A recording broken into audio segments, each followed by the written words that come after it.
All right. We are live for the very, very first episode of Pro Wrestling Talk. That's right. And I am your one of your hosts, Angel Rivera, as you can see, host of Angel in the Afternoon, Friday at 7 Eastern. And alongside me is Miss Witchy Perfect, my co-host for this podcast. How are you doing this evening? I'm I glitching in and am. out. That's yeah. That's why I don't use my background. I would love to, Yeah. but it kind of glitches when I move, and I have to move like extra close. And I'm like, well, I don't Yeah. think people want to see me too close. I'm actually good. I had a good day at work, so and now I'm ready to talk about wrestling. I was trying to, like I said, I was trying to get the Jim Cornette podcast in there because I Mm-hmm. love listening to him, and I wanted to hear what he said about. He was going to talk about Billy Jack Haynes and the alleged things that happened, but I didn't get to finish it because my customer just wouldn't leave me alone. I'm like, I'm Uh, going to fix your computer. Don't worry. You can leave now. And he's just standing there looking at me. So. well, he expect you to fix it at that moment. I mean, Well, he wanted me to watch what I was doing because he's very inquisitive, and uh, this is there's several different kinds of customers that we deal with. Those are the customers that just want you to fix it. They want you to fix it now, like yesterday. Okay. Then yeah, there's the customer that's kind of like, well, tell me exactly what you're going to do. They don't want to watch me do it, but they just want to know what I'm going to do. So, like, almost like a step by step kind of thing. yeah, And then there's those customers that are like watching me do it so they can kind of learn a little specific of what the computer is all about, because I always get this all the time. Oh, I'm so stupid about the computer, or not, I'm not computer savvy. Look, no one's ever stupid. mm-hmm, You just learn at your own pace. And there are those customers that are literally, very inquisitive about, how to fix a computer. And yeah, he even asked me, how long did you go to school for it? And I said 21 months. So, and I told him when I went to school for computers, XP was prominent, not not Windows 7, not Windows 10, Windows 11. So everything I learned about Windows 10 and Windows 11, I learned basically on the job I have now.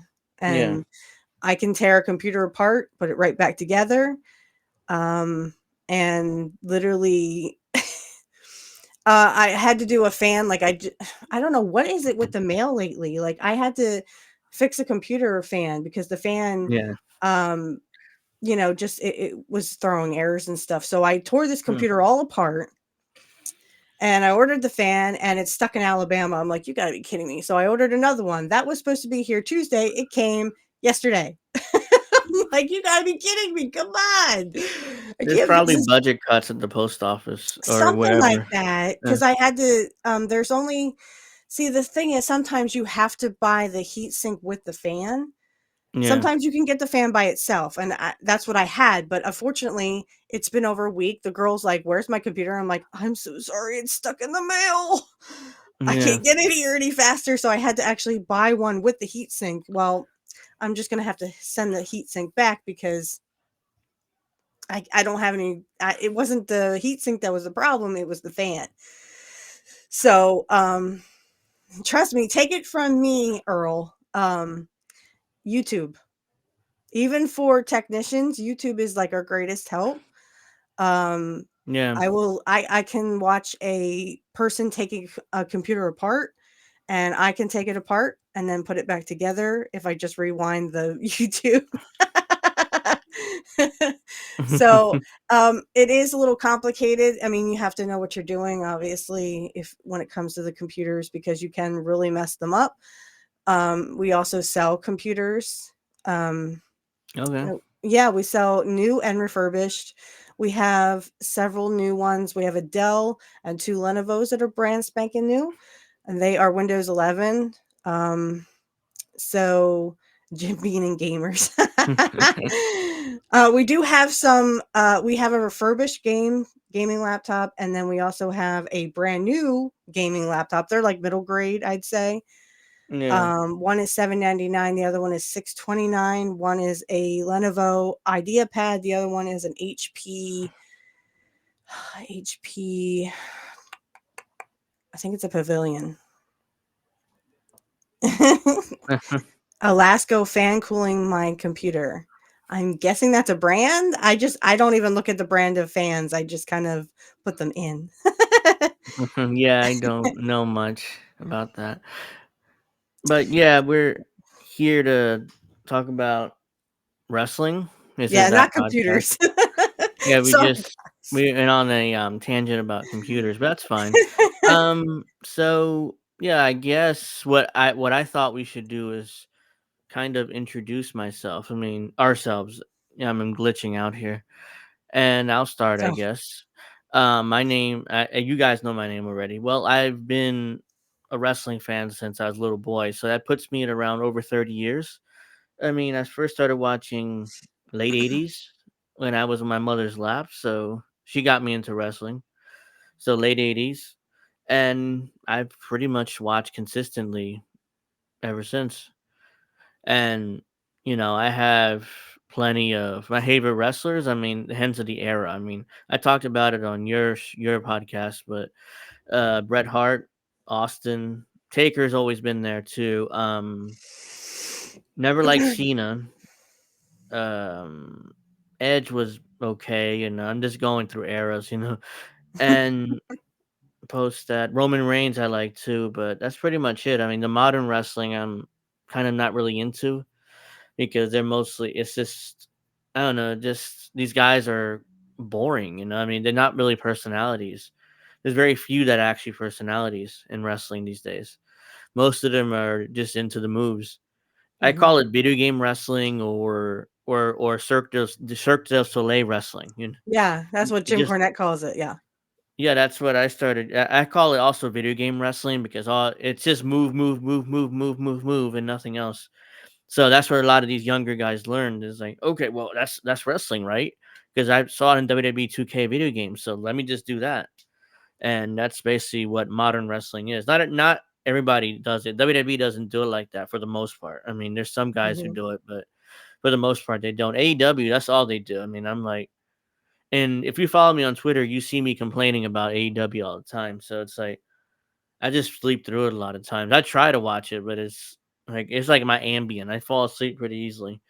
So yeah, that's my thoughts. I mean, you can introduce yourself now if you want, and talk about your Yeah. wrestling background. Yeah, I'm Mrs. Witchy Perfect, as everyone knows me over on Kit's channel, Hardlands Media, but my real name is Steph. Just call me Steph. That's what everyone calls me. Um, and I grew up watching wrestling when I was 4 years old. I remember WrestleMania 7. I don't really remember the Mr. Perfect match, but I do remember Liz and Randy and the whole career ending match between the Ultimate Warrior. And that's when Liz and Randy got back together and everyone was crying. I was a little 4 year old kid just, at my aunt's house because she was a big wrestling fan also. And I was I didn't understand it then. I really didn't understand it till I was about 6 or 7. And then I started really heavily getting into it. But I would watch the old WWF tapes that we had. um, and you know, I would just watch those pay-per-views. So we had WrestleMania 6, we Hmm. had SummerSlam 1990, we had Survivor Series 1990, Royal Rumble 91, we had WrestleMania 7, we had SummerSlam 91, and we had Survivor Series 1991. And then my dad just kind of stopped. He stopped at that point, and we I really started watching that, and then um, the NWO really turned on to me. I was Good a big, night. a huge NWO fan because I did have an abusive mother and stuff. And the Austin versus McMahon feud really turned me on too because, like I said, I kind of live vicariously through the NWO. I live vicariously through Austin. So I was a big Stone Cold fan. I did love Curt. Curt Hennig, everybody knows I love Mr. Perfect. He's my favorite wrestler. He's my hero. Um, he made me want to get away from my mom. It took me a while because, with abuse and stuff, it's a whole other topic. But I really started getting into, I saw the whole Austin McMahon feud.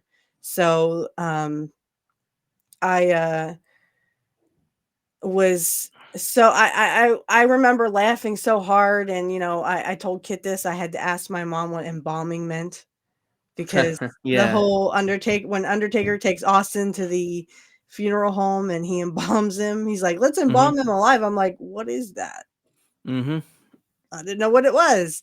No. My mom said my face got like white as a sheet when she told me what it was.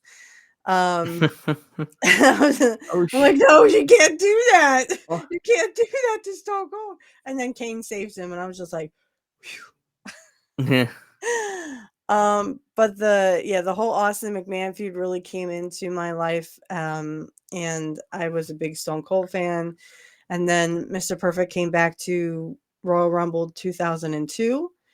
and I thought his feud with Austin should have been longer, but I think they kind of missed something in '96, that because he was at the commentating table with Stone Cold, and it was kind of Yeah. like, there was something brewing there, but then Kurt kind of left. And rightfully so. I mean, the West Yeah. Texas Rednecks. I love that song, "Rap Is Crap," and I used to sing it all the time when it came out, because I found out that Kurt was a country fan like myself, and I love country. I love singing it.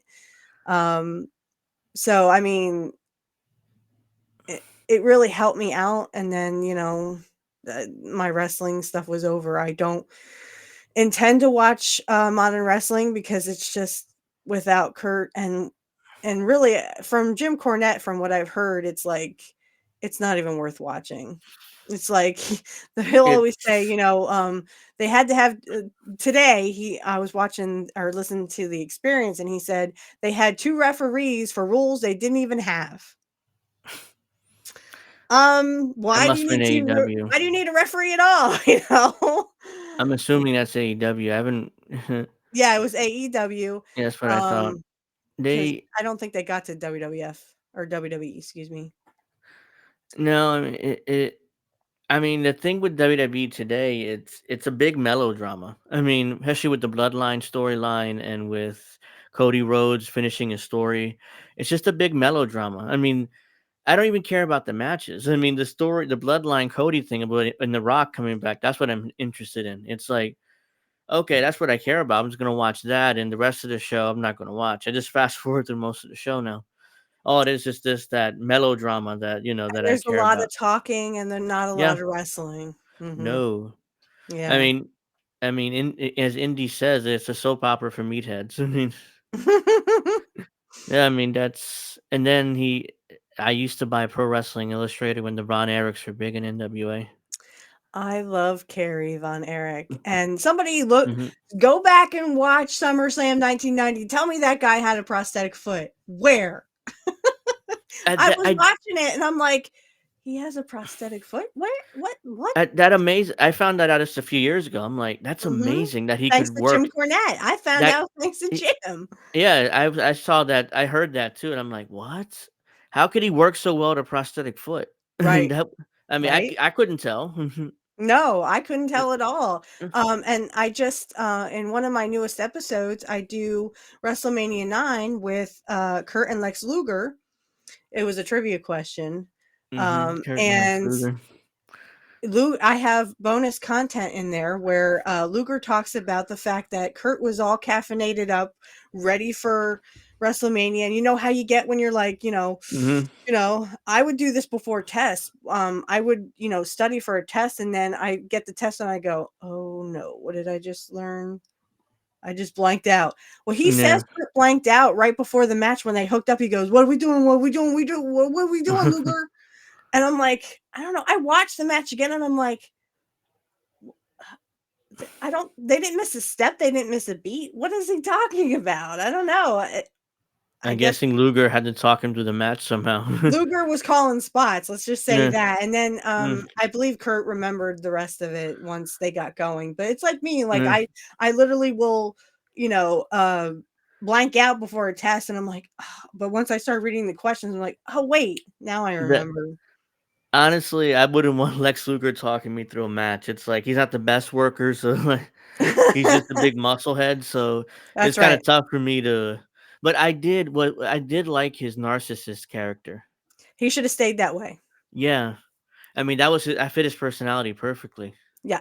Yeah, he should have definitely stayed the narcissist because, instead of making him the Hogan 2.0, That was as they terrible by call it, Vince. Mm, I honestly wish that they had just left him a heel, and at at King of the Ring, and this is what I say in my episode, I think it should have been, um, they should have just stayed with the Kurt winning, and then, hmm him winning the belt at SummerSlam from Yokozuna.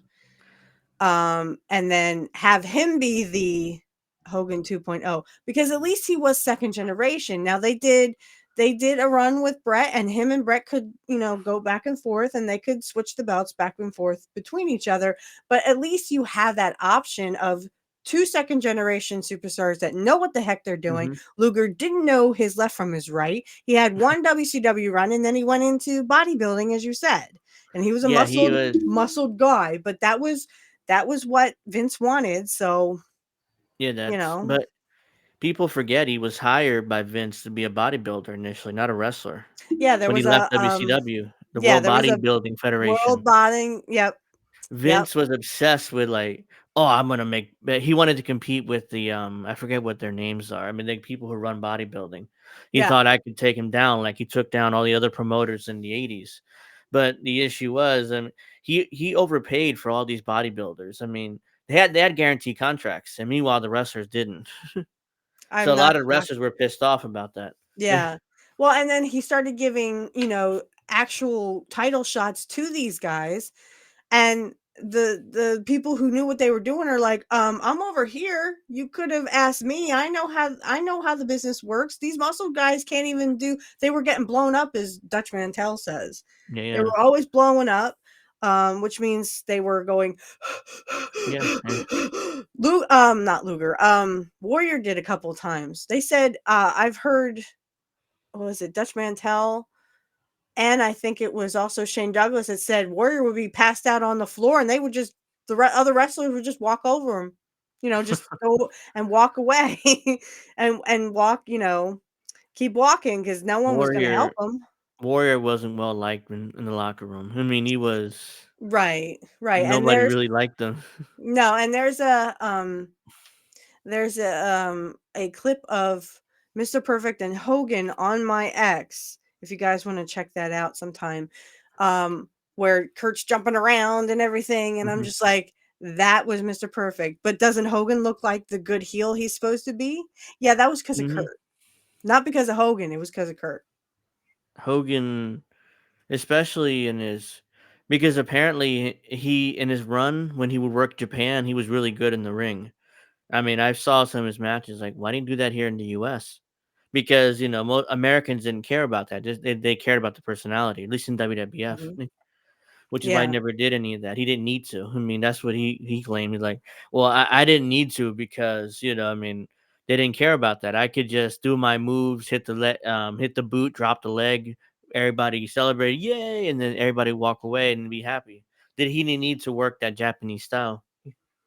Yeah, I'm not saying Hogan couldn't wrestle. I'm just saying that it was others that took it and just kind of ran with it, and then they're the ones who got to, pushed to the wayside. Um, I even think that, and there was a lot of second generation guys that just never got their chance. Carrie's one of them, Hmm but I think that also could have been because of his ordeal. That I mean, Vince gave him the IC belt just like he gave Kurt the IC belt, Mhm. but I mean, there's other second generation guys that really never got a chance, and Kerry, I think, was one of them. I mean, Kerry could have been a WWF champion. I mean, he was that good, even with a prosthetic foot, which I didn't know about until I just a did few not know years that. ago. I'm like, "Jim, no, they can't be right." Because I remember what the Kerry Kurt Hennig match, Kerry Von Erich and Mr. Perfect or Texas Tornado. Um, I that match is what made me fall in love with wrestling when I would watch it on our taped VHS uh Yeah, shows. That's what made me fall in love with wrestling. Watching Kurt do that match, and then at the you could always watch him do this. When he puts his hand down on the pole, because yeah. you're not allowed to hit the pole. That would really knock you out, No, and that that's would not what be. you wanted to do. So he put his hand You down and hit just his hand. yeah. Hmm. I mean, most guys, or at least back in the day, they were able to do this Yep. without what's what I'm looking for, without it being obvious. They were like their Right. reflexes were so good. Today's guys, they just blatantly do this. The camera sees them, they just blatantly do this. Like, oh yeah, that takes away from the match. And didn't Jim Cornette say that the camera caught Jericho blading? Yes, the Now AEW they just camera crew. blatantly blade in Yeah, front of the they camera. the camera crew is awful, and in AEW, they're a little better now, but for the most part, especially before, they were awful, and guys would just blatantly yeah, they would just blatantly do this, like, without even bothering hiding it, like Jericho and, the other one, uh, Dean Ambrose, or no, his name is John Moxley now, but he bleeds in every match now, so it's not even impressive when he bleeds, it's like, "He bleeding again?" Like, "What the I'm fuck?" John Moxley. I can't do the what I think Uh-huh. Brian Last does it better, Yeah, but yeah, it's yeah, he I'm does John it well. Moxley. I'm like, "Dude, WWE doesn't has no blood," which is Okay. an issue. Mhm. AEW is way too much. It's like every other guy just it's just every other match, like, there's a bloodbath. I'm like, Mhm. "Okay, bloodbaths are supposed to be to end the feud. No Right. disqualification matches too." They start feuds with no disqualification, death matches, they call them. Like, come on. I can't take this anymore. This background is just too much for me. It's glitching out. Like, let me just do this. There you go. There you go. But it's just glitching. It was glitching out. For some reason, it worked well when I was on your show last week, whenever it was, but today Yeah. is just not working. So Well, yeah, I I have mean, this is my background back here, guys. Obviously, I have pictures of Kurt Hennig all over my walls. they start feuds. uh, They start feuds with blood matches. I'm like, or death matches. I'm like, Mhm. that's how you end a feud. Like for example, WWE recently had a Cody Rhodes Shinsuke Nakamura feud. It just ended last week in a bull rope match. Again, no blood, which is stupid, but a bull rope match, you would expect some blood, but nope, no blood policies, PG. So yeah, that's how you end the feud. Not by Right. AEW would have started the feud with that, which is stupid. And And then what do you Jim do after Cornette was that? kinda saying, he calls him Shaking Nakamura. Yeah, he does. Yeah.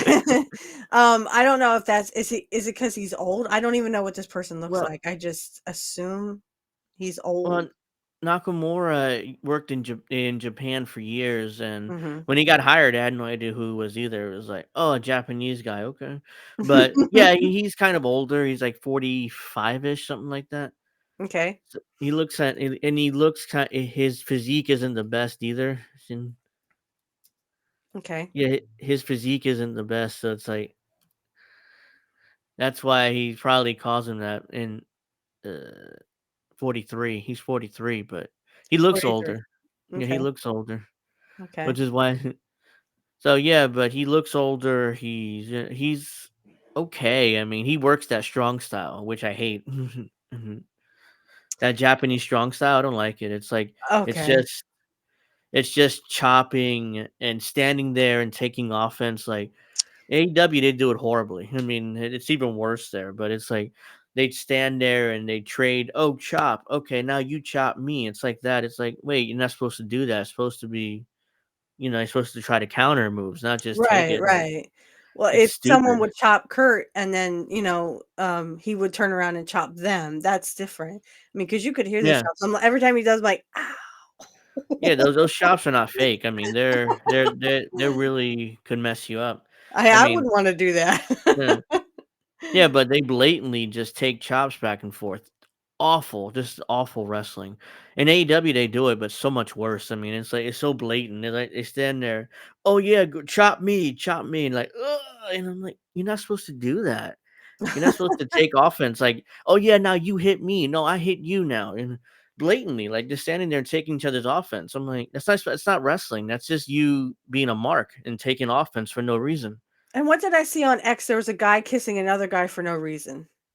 That was John Moxley again. Oh god. Does He is was in he WWE for why does he years. have a wife if he is going to kiss men? That's not the first time he's done that. He's kissed another guy before in the ring. He had a match with an independent match with some gay dude, or blatantly, like, he would just dress up, like I forget his name, but Effie, some shit like that. He had a match with Effie, and and his gimmick is to literally he would I don't know what word I can use here on YouTube, but he would pleasure himself Okay. in the ring, like literally start pleasuring himself. And he did it with Moxley like behind him, and then Moxley just kissed him. I saw Oh this and I'm like, oops, I just hit my mic. But I'm like, just like he's a WWE guy. He learned how to wrestle properly. And Mhm. he was good in WWE. He wasn't great, but he wasn't horrible either. Now he's just jacking around, with guys, and he's wrestling independent matches for no reason. He didn't need to do that. He's wrestling with these scrubs like Effie. Yeah. His name is Effie. I remember now. I was like, who the fuck is Effie? Why is Moxley working with this guy? And taking his offense. Like he's taking his offense like he's supposed to be a threat. And it's like it just annoys me so much. I can't believe that. It's just what happened to the good old wrestling that we grew up with? I mean, that's what dead and gone now because everyone wants to be like, what do they call them? Circus Dole or gymnasts. They're gymnasts, Yes. male gymnasts, female gymnasts, and they always get hurt. Jim Cornette talks about this extensively. They're like, "Oh, this person's hurt, that person's The hurt. They just totally killed injuries are way up. themselves." Injuries are way up in wrestling, Right. especially in AEW. Injuries are there. Half their roster is hurt, it seems like. Mhm. Why? Because they do stupid shit. Yeah, they literally jump off of when Jim took the bump off of the Scaffold. scaffold, thank Yeah. you. Mhm. It was for a reason. This is Yeah. just this is blatantly like stop And doing it. I love that story with he blatantly said, "Okay, you're gonna hold on to my foot," because he's scared of heights. "So you're gonna hold on to my Yeah. foot, and then I'm Him gonna and do Jerry this." Lawler are deathly scared of heights. Yeah, and Big Bubba Rogers supposed to catch him, but he didn't catch him, and he just landed, like, right next to him. He's like, That's the big boss man, right? "Yeah, yeah, yeah. He Mhm. That was eventually would big." be the big oh, no, he Yeah. missed. Yeah, Oh, Big Bubba no. Rogers was like, he didn't catch him. It's like, "Oh, Jim, you fell too quickly. I couldn't catch you." He has that voice, that kind of like that pitchy voice, and it's like, You were too fast, Jimmy." And it's like, "Oh, carry my ass." I think he fucked up his knee or something. His knee went the Yeah, wrong yeah. way. Yep. He's like, Um "Carry my ass backstage, Bubba." He's like, "Okay," he carried him backstage. Oh, man. Yeah, you'll never see and then, like, he was talking about how he was in a white suit, and he was gonna go babyface, and Paul Heyman smacks him in the face, breaks his nose with a That phone. Yeah, that was the Boop, and original. he's just bleeding all over the white Yeah, suit and everything. that was the original Midnight Express angle that Jim pitched to Dusty Rhodes, who was the booker then. And Mhm. Dusty was like, "Oh, that's a good idea. It's a good idea, kid." Can't do his voice, but that's a good idea. So let's do it. And they did it. Ironically, Jim is the only one who can do Dusty perfectly, except for Yeah, that guy that you were showing about that can do his impression. Jim yeah, Cornette, it's like I'm like, "What did Dusty walk in the room or something? What in the yeah. world?" Yeah, because Jim worked with Dusty for years, and he swore by him as booker. He's like he talks about how he's a fantastic booker. Well, I because wasn't Dusty. saying you had a broken nose there, Earl. I'm sorry, no, Angel. no, no. I've had a Uh, broken nose sometimes. That hey, I haven't broken my nose, but I've had nosebleeds. So oh, I had a nosebleed on air 2 weeks.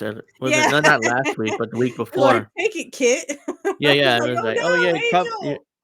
yeah. I had a nosebleed on air like a couple weeks ago when Kit was on, and luckily he was on because he had plenty. Like go ahead, you take it for 5 minutes, and I knew he could handle it. So it was like it's not like he couldn't handle it. So I just cleaned up and came back. But yeah, I mean, and going back to that angle, I think TBS had banned blood, which is why he got in trouble for that. Funny, And ironic. yeah, and he didn't he cut himself. He did it, and he's like, oh shit, there's no blood. So he's like, and then by the time the 7 second delay popped up, he was like covered in blood. He had a white suit on, he Yep, covered in blood. yep. And Dusty is like, "Oh, good job, kid, but I said a little blood, not a lot." Now that's what he got fired as Booker a few weeks later. I think I'm not sure it was connected to that, but TBS fired him as Booker. Well, that's the I remember when Jim was talking about he was doing a promo about Ronnie Garvin, and he was saying how, oh, he lit him up like the Challenger, or yeah, was that the one that blew up Yeah, it in was '86. '86? Yeah, that's when it When blew up. Yeah. our year of birth. Hmm. And he said, I Ronnie Garvin went up like the Challenger, and Dusty, I mean, all the lights went out, everything, and Dusty's like, Hmm. kid, you can't talk about that. Don't talk about that. Do it again, but you can't talk about that. I was like, Jim, oh my gosh. Well, he's a heel manager, so he was gonna go off. He was gonna compare it to stuff like that, but he had to be stopped by the Booker. Like, no, you can't say that shit. It just happened. It's like. Right. And I talk about that when I do have another well, my newest episode that's coming out tomorrow, guys. Tomorrow, episode 21 will be WrestleMania 6 in Canada, but I do have a WrestleMania 7 uh episode coming out where Curt talks about the Rodney King, because that had just happened and it was Hmm. still dominating the news Oh, feeds. yes, yes, it was So if 92-ish. YouTube gets upset, unfortunately, there's nothing I can do. They mentioned it, and they talk Yeah, about it in the promo, so there's really nothing I can do. I can't change their promo. So, yeah, it's well, it'll be interesting to see how they kind of react to the fact that, I mean, that was a real current event, because in '91 that had just happened in mhm, January. yeah, And it's just ironic that Kurt's match was with the Big Boss Man at WrestleMania 7, and they talk about the whole Rodney King thing.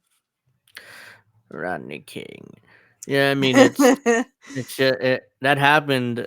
I was 4, I was so I also don't know. 4. Yeah, I don't remember, much about it, but the O.J. Simpson thing, I mean, getting off on a tangent, happened in '96 when he 90 went on the car chase.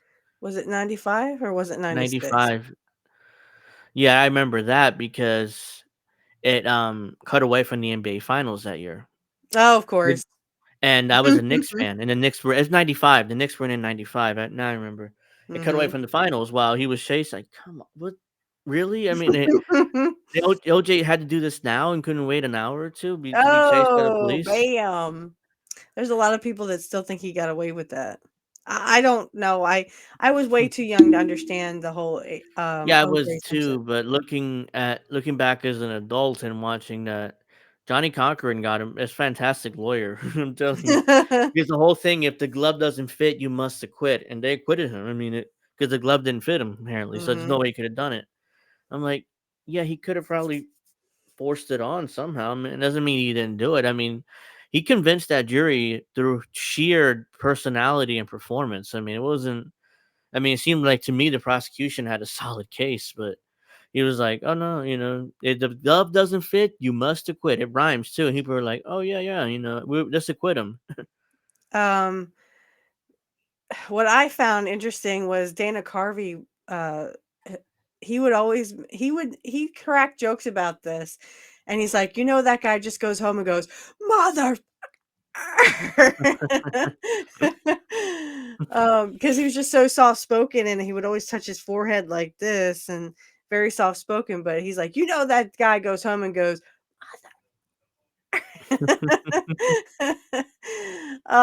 but yeah,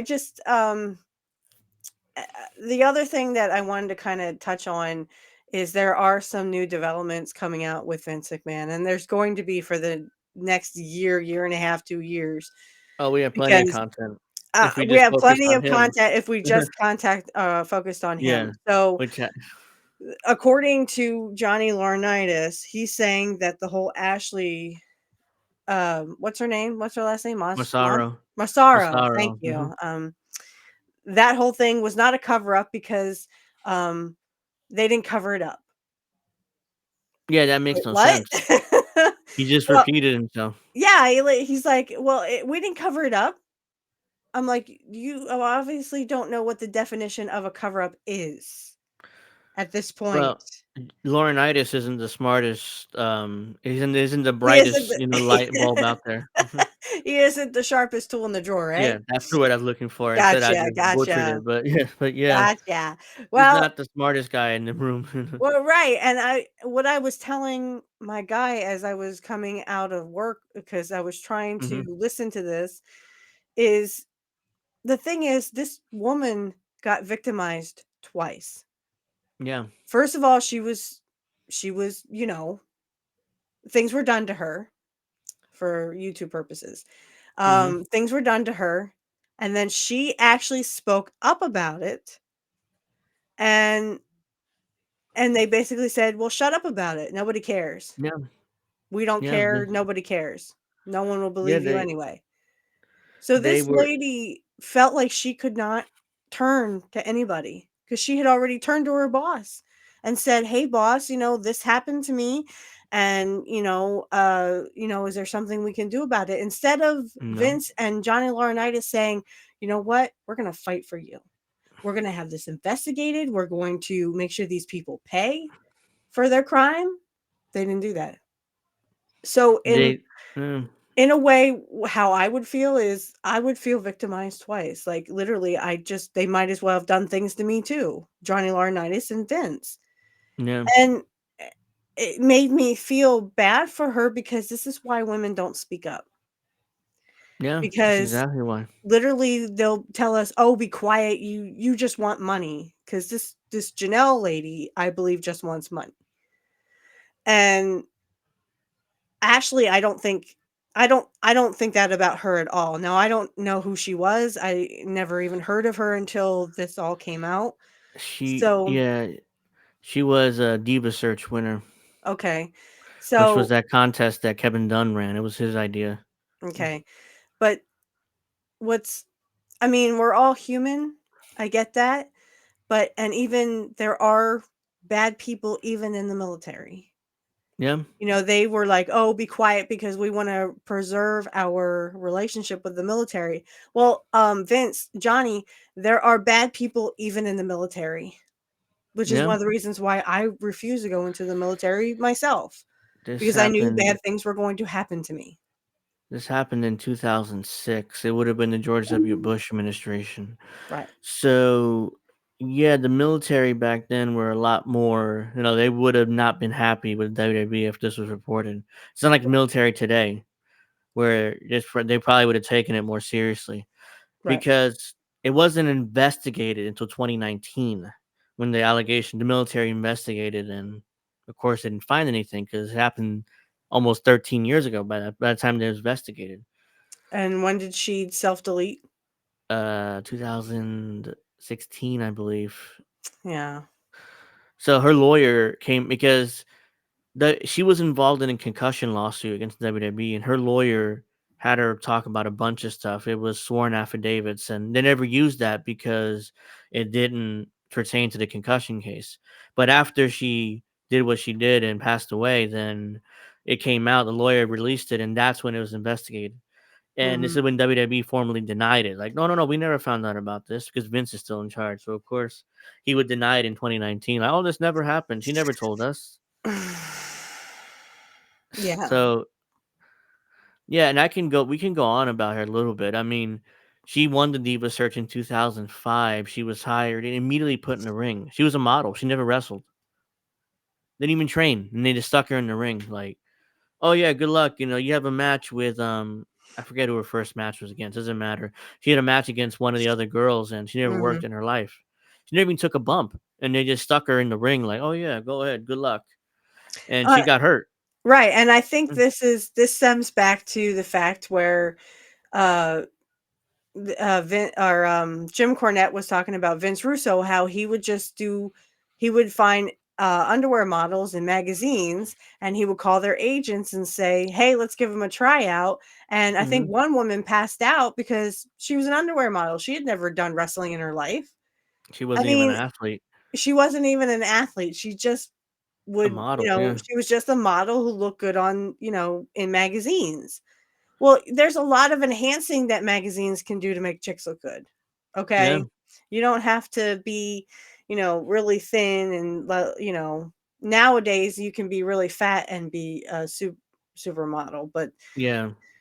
The times have changed, but see, I I don't know think how to that feel about that because I am an average woman. yeah, I've been called an average woman. I'm a woman. yeah, I got the same thing those chicks have, and I'm just a woman. I'm just a yeah. woman. I think you're referring to Laurinaitis because he's the one that's director of talent relations, and he's the one that would hire these underwear models. At least the way I heard it. It Right. wasn't Russo. It wasn't Russo, but Russo would have those really crazy, weird ideas. They were The talking bra and about that. panty match, Right. They were talking about this Mhm, where there's like a slap, something slap where women were just slap each other around or something. It's the cat something with fights. yeah, it's something Mhm. weird with Vince Russo where he had some really sick fantasies. Let's Yeah, put it it was that Vince way. Russo. That and Jerry Lawler, cat fight, cat fight, cat fight. He would love it. In commentary, I'm like, yeah, I don't care about women's wrestling, and especially back then because they didn't really focus on it. It's more like what they would call like the popcorn match, at least in live Yeah. events. They just throw them out there, and they would assume fans would go up and buy popcorn and merchandise and stuff, and then come back for the men's once the men came back to the ring. Right, right. Mm. And it was almost like a joke. It was like Yeah, they a treated it as a joke for they years. treated it as a joke, right, and Sherry Martel was talking about this, they Mm. just kinda dissolved women wrestling in the '80s because it Yeah, was all a joke to them, and then the '90s came around, and then the divas, the came late in, '90s. Yeah, and they couldn't even wrestle. Sable no, refused to wrestle Sunny because she didn't wanna she didn't wanna wrestle. She just wanted to look good. I think she was women's champion somehow. Vince put the belt on her. Yep, I'm like, okay, but yep, then I think it was Luna Vachon. She was supposed to hit her in the back with the belt, and she refused to take that bump. Instead, she barely. It's like she just pushed it onto her and she fell. I'm like, that was a terrible mhm. bump. I was like, yeah, Sable Luna was sucks. a So of course, wrestler because her uncle yeah, was a wrestler. yeah. Mad Yep, Dog Vachon. Yeah. yep, yep. Mm-hmm. And that's terrible. That's absolutely terrible that, Luna had to put up with that. I feel bad for her that she had to put up with Sable. I wasn't Yeah. I'm like, much for any of the wrestling women because obviously I was a girl. I was looking at the guys, but yeah, but yeah. no, like being wanting to be a wrestler myself, I just feel like, well, there's no chance because I'm not a diva. I'm an average woman. Yeah, but it seems like it is today. They take it. WWE takes women's wrestling a lot more seriously. You see, like It only took me 30 years. The Rhea Ripleys, the Becky Lynches, the Bianca Belairs, the Charlotte Flair. Flares, yep. Yeah, I mean there's so many girls now who can actually wrestle and wrestle well that it's like okay, Triple H. It's Triple H honestly who made women's wrestling more serious in WWE. It wasn't Vince because And Triple that's a H good and a ran. bad thing, it only took him Yeah. 30 years, and now I'm Hmm. too old to go into wrestling because, I'm 37. Yeah. To learn now would be pointless. Um, Hmm. but even when I was a teenager or 18, I would still say that, I was sort of into it, but by this time I was kind of like, you know what, I'm done. 2004, I just kind of cut it off and I'm like, they did all kinds of weird things with Austin, and it just didn't even it was like, "Okay, I'm done. Well, We're done when with when this." when Austin turned heel, I think it was 2002. That's when a lot of people kind of were done with it. Hightailed it, yeah. Yeah, because nobody wanted to boo Austin. No, And he would nobody not wanted to boo see him. Austin shake McMahon's hand. It was like shaking the hand of your worst enemy. Right. I'm like, so it made no sense. I mean, it was like I was like, why is he shaking? No, he couldn't have turned heel. I mean, I was like, I thought it was some sort of like a swerve or something. And the next night he would stun McMahon like he usually does. Okay, everything's normal now. No, he just straight up just turned heel, and then all of a Right. sudden he was like, he would hug McMahon and he would fucking do shit like he would play Playing the music. guitar. Yeah, He but would he play, couldn't play. yeah, he would. And He then, would have they had his that whole Kurt Angle thing, and I hate that dude. I really did not like that dude. I did not like Kurt Angle. And yeah, they would have like Kurt and Steve vie for his affection, for Vince's affection. I'm like, oh my god, tho- get over it, guys. those segments were funny, but at the same time, they were like it just makes no sense. And Old Man Barker said that killed the whole business. Yeah, I It mean, did, Austin yeah. turning heel. Yeah, that WWE's never been the same after that, and it happened 20 years ago. Yeah, yeah, that really ruined, and like you had said, people would not boo Austin. I No, wouldn't they boo didn't. Austin. I They couldn't. don't. We had No, been in love with him for 2 years, and, he did all this stuff to Vince McMahon, and, his book says that was even he says in an interview that was the wrong thing to do. He said he regrets that. If he could take it that was. back. It was his idea. He approached Vince with that because he thought his Mhm. character was getting stale, and I'm like, he was kind of like, I don't know what he was thinking there. It was like he wanted to try something different, which is fine, but And it he was was, still "Oh, I'm a over. sellout." Yeah, he was still over. It wasn't like the Mhm. fans that stopped caring about him. No, he was still over. So I don't know. It wasn't like Hogan. When Hogan turned heel in '96, it kind of made sense because the fans were sick of him by then.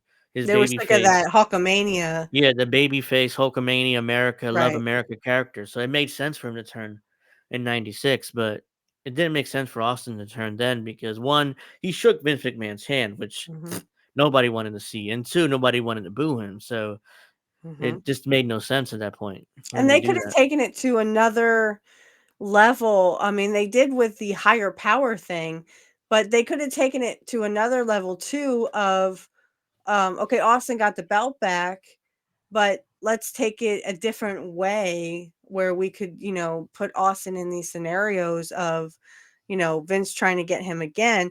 That's what people wanted to see. That's why it went on for 2 years. Yeah, Yeah. you had Austin versus McMahon in steel cage, but do you remember any other matches with Stone Cold and Vince McMahon? Very rarely did that happen after that. They could have had Yeah. an Austin versus McMahon in a steel cage part 2 or even in just a part 2. It didn't have to be like in a steel cage.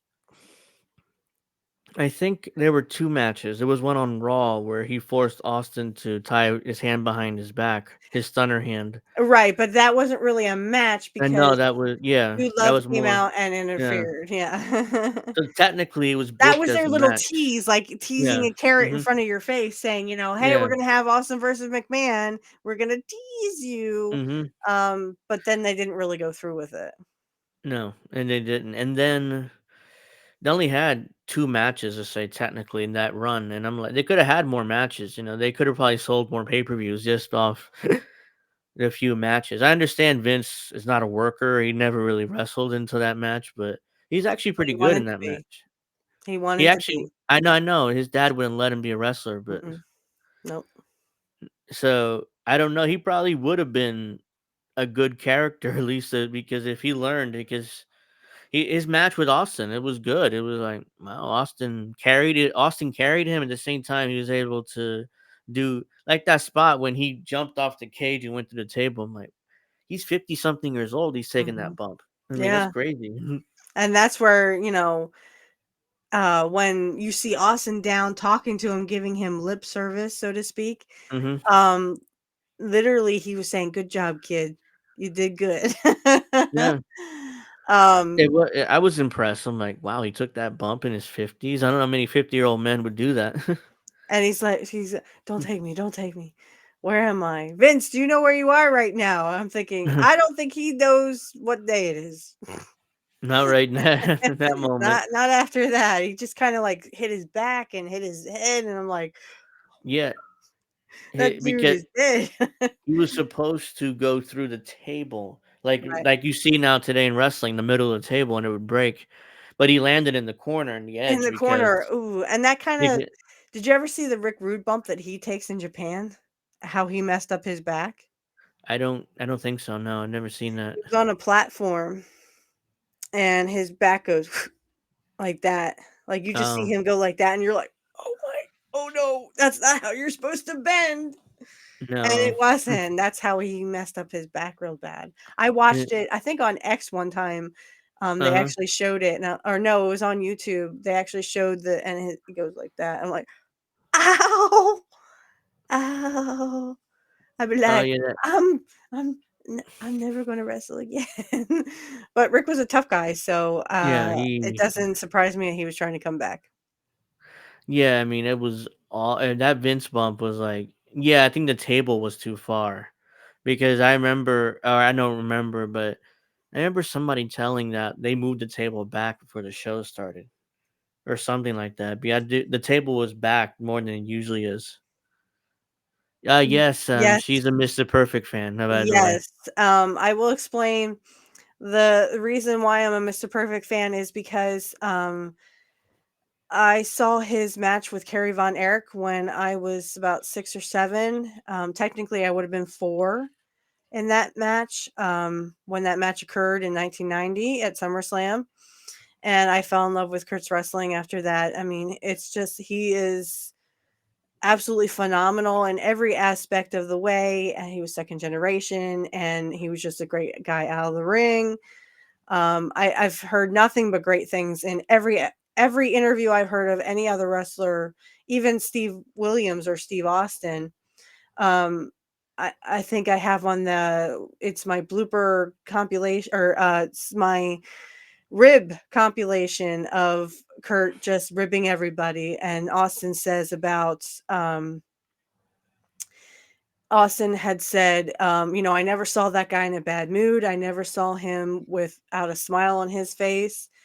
Um, and I just saw a picture on X of Steve Williams or Steve Austin and Kurt along with Wahoo and I I don't know. I don't know who the other guy was, but it's Kurt in the Um, middle and then Austin yeah. on the right. And I was like, "Oh, it's Kurt." And of course it's Austin too. And someone said, "Oh, darn that fanny pack. Really? You need a fanny pack?" I'm like, "Oh, that was popular in the 90s. I don't know about Yeah, you guys, but my stepfather, used to carry those fanny pack, and again, that was a thing at the time. Yeah, the Lloyd's of London, policies. Those things they don't sell those things anymore. no, they stopped giving them to wrestlers Yeah. after a lot of them were well, and this is why Rick Rude couldn't come back. Even Kurt admitted that in my one episode, I read Mhm. Kurt's letter about Rick Rude and barely got through it because it's really Yeah. it's an emotional letter, but it's very sweet. And he talks about how he couldn't come back because of insurance reasons. And I was just saying in that episode that if I had the money, I'd give it to Rick. And people are like, "Really? You would do that for Rick Rude?" I'm like, "Heck yeah, in a second." Like that. Because the world missed out on a Rick Rude part 3, and that's Yeah. why. We deserve to have a Rick Rude even if he shook his dick at us, we still deserve to have a ravishing Rick Rude, but he was Kurt's manager in WCW, so Yeah, he never had that run in the late '90s. I mean, he was DX's insurance man, which is a reference to his Lloyd's of London policy. right. And then he left after Brett got screwed in WCW, as we talked about, I think, in your episode last week. And he did both shows because WWF was recorded on Raw. And he literally told Eric Bischoff admits this on his 83 Weeks podcast. Rick didn't request or ask to come back. He said, "I'm coming back, no questions asked." Yeah, And he was like, okay." I'm like, By yeah, the I way, mean, Owen, no. Owen, are you saying Owen was better wrestler or Owen was a better ribber? Which one are you saying, uh, old man Barker? Because you're wrong on both occasions. Owen, not Owen was special. I mean, Owen was good. I mean, I prefer Bret Hart, as I've talked about, but I like their feud, the brother versus brother match they had. all around, huh? Nope. Mr. Perfect, baby. Mr. Perfect is perfect. Brett was great. Brett was great, but he wasn't perfect. Yeah, I don't agree with Owen. I mean, Owen was good. He always was Brett's little brother. It wasn't Yeah. like he wasn't going to be like a big star on his own because Brett was around. And Well, I even when he yeah, left, he became the Blue Blazer. That they put him under that stupid mask, and it was like, and he had that was one of the matches that we just did along in on my episode at Trump Plaza at WrestleMania. Oh, hmm sorry, I'm not allowed to say that. Sorry. Forget that.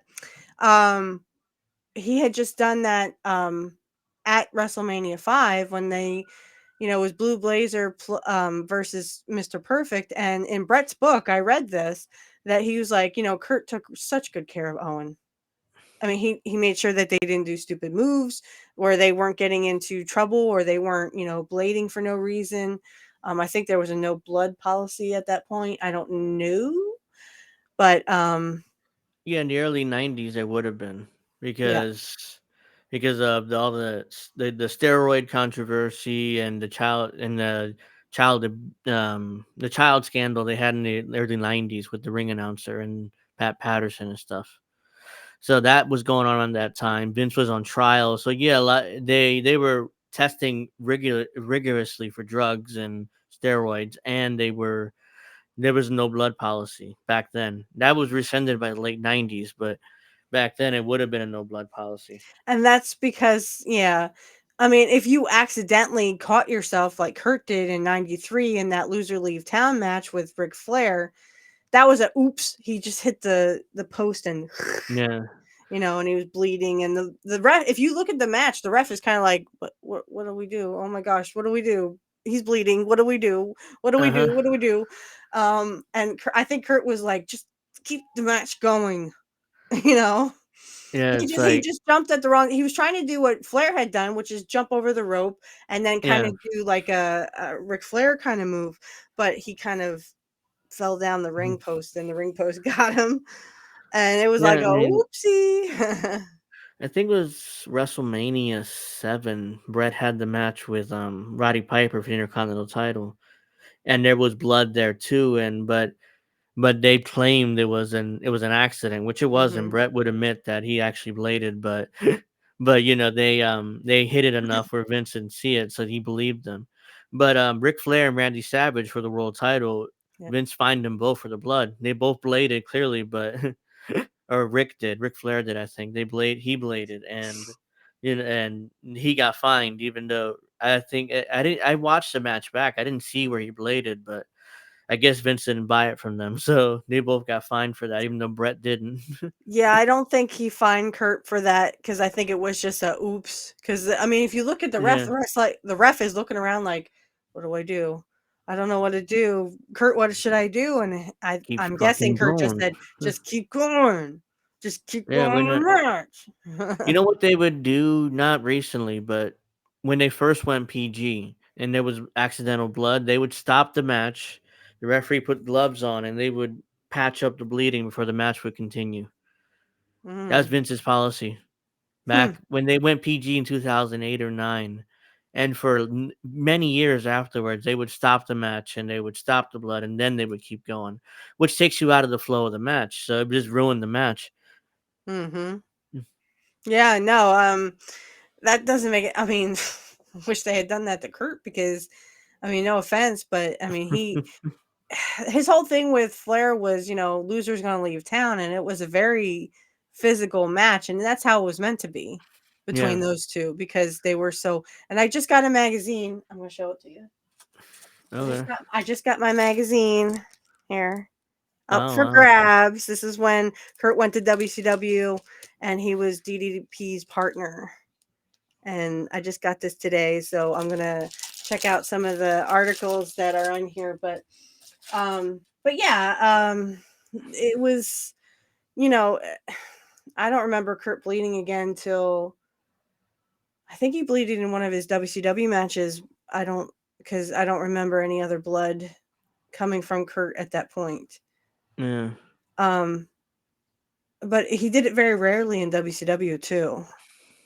The most I've ever seen, and this is funny, but I've actually gotten to go back and see some of the territories. So Yeah. Curt was in Portland. Sorry, I'm just trying to move. Curt was in Portland, and I think he bled the most in there, and then he bled again in a match, a 60-minute Iron match, what they would call an Iron Man match with Yeah. a Nick Bockwinkel, but he bled in there too. So he really, Curt didn't really bleed unless it was like Portland, Oregon. It seemed like he was bleeding all the time. If you go back and watch some of his matches with Yeah. the Sheik, and there's also somebody else. Buddy Rose makes him bloody a lot. Hmm. And then if you go to AWA, of course, he was bloody with Nick Bockwinkel. Brock Yeah. Nick Lesnar. Oh, pfft, I hate Brock Brock Lesnar. Lesnar is one province east of here. I'm so sorry. I hate Brock Lesnar. I hate that dude. Right. Yeah. I mean, what was I gonna say? Yeah, I don't remember right now, but yeah. I mean, it's something here that I saw. I don't know. I don't remember right now, but yeah. I mean, uh, as the back in the territory days, there was a lot more blood because oh no, I know what it was. It would you talked about a 60-minute Iron Man match. That always was called. It wasn't even a gimmick. Vince made it into a gimmick match with him and Shawn and Bret Hart and Shawn Michaels at Mhm, WrestleMania 12, I think it was. And that was like, but mhm. 60 minutes. That's usually ring announcers would say this contest has 60-minute time limit. So that was, and And they they would wouldn't go go. the full 60 minutes Yeah, they occasionally like they would, but it was called the broad. You went occasionally. Broadway, yeah. You Brett just talks went about in 60-minute his Broadway. Yeah, well, Brett talks about in his book when he was in Stampede Wrestling, he would go 60 minutes every night. So, I Yeah, don't think it's just and even Curt would have like, 20, 30-minute matches in Portland. I mean, cuz they were always doing the 2 out of 3 falls. So, I mean, those would take a little bit longer to do. Um they didn't they weren't even close. They weren't even close. that's the Go look plane up ride from hell. Go look up the JBL interview. He talks about Brock Lesnar and Curt weren't even near the door. He saw the whole thing from where he was. JBL said, and I quote, they weren't even near the door. So where people got that they were near that plane door, no way. JBL says um, that Yeah, they I weren't know. even near it. There were so many stories about that. Hell, we can do a whole episode about that. Oh yeah, we That can. and we can do a whole episode of Montreal Screwjob. Who knew what? Who did not? Why? But yeah, I mean this. So yeah, I mean that's okay if JBL said so. I'm just telling you what he said. Yeah, I mean that's his. But There's there's so also many. Justin Credible also was on that plane, and he said that, they weren't near the door. So are you gonna believe Justin Credible if you don't believe JBL? What about Justin Credible? And they also said that, I mean, Vince had just done this with Kurt Angle the week before, Yeah, and the they were plane actually ride. closer to the door than Kurt and Brock were. Yeah, Vince always thought of himself as a tough guy, and he would challenge his wrestlers all the time. And apparently, he would do decently, but I remember the story. I'm not sure you heard the story how Vince and Harley Race fought in a restaurant. Remember that? You heard that story?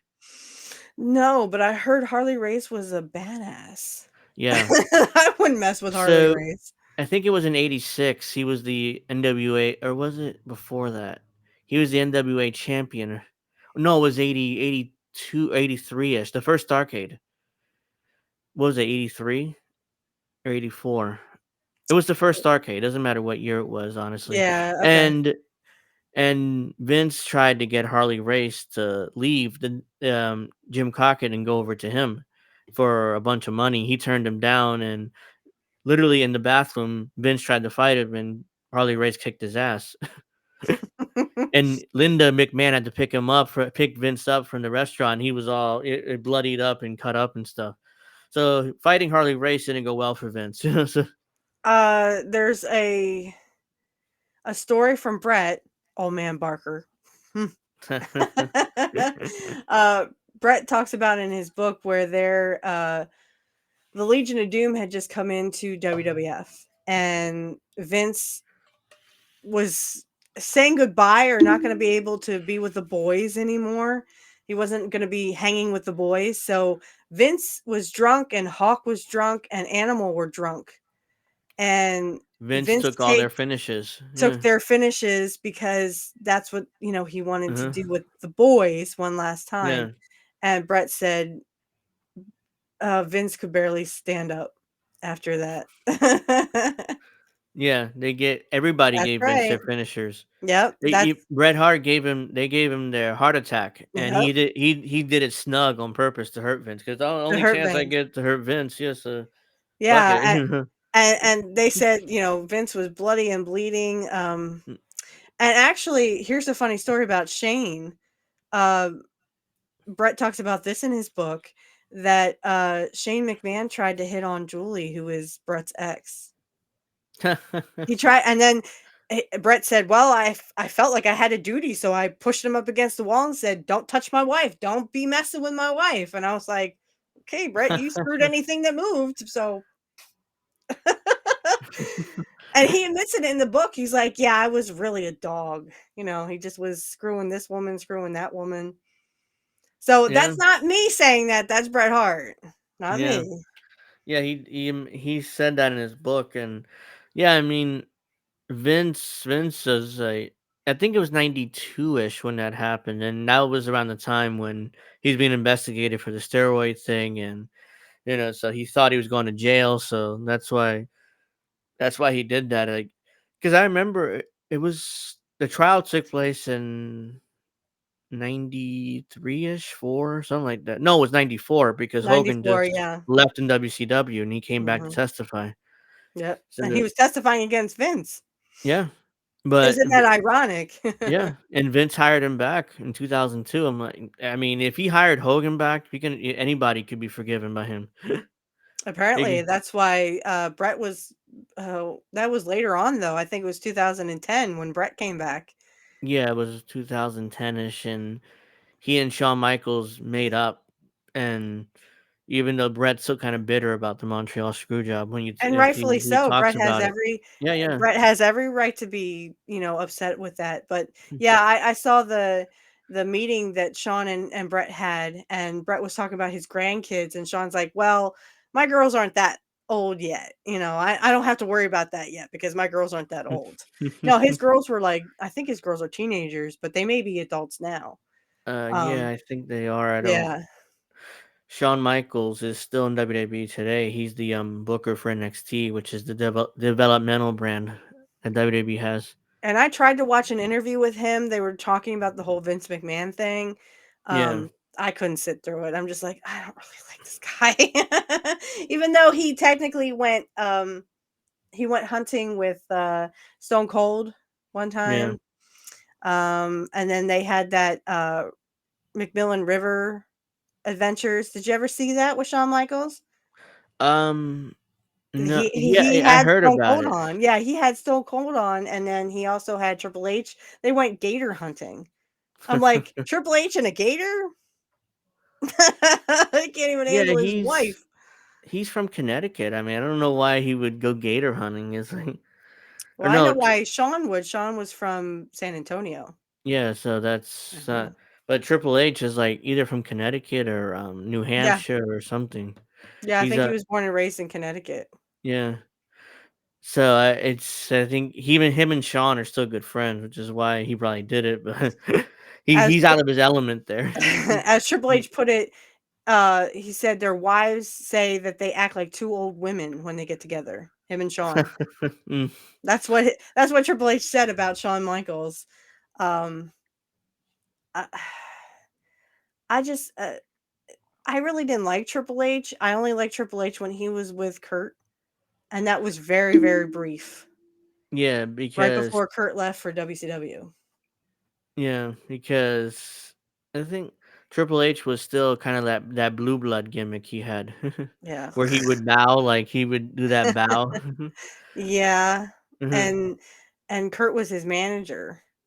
But I've heard of an interview with Curt before he passed, and he was like, I'm not surprised that guy's having great success. That's why he sort of plucked him out and became his manager. Yeah. Was kind of helped Triple H along, and I think that's just great. I mean, I, I love Kurt, not Triple H, but I mean, uh, I just think that was, Kurt's way of saying this guy's talented, but I also think that Triple H had other things. I mean, his wrestling was decent, but I wouldn't say it was perfect. He was fine. I didn't like Triple H because of his what was that called? The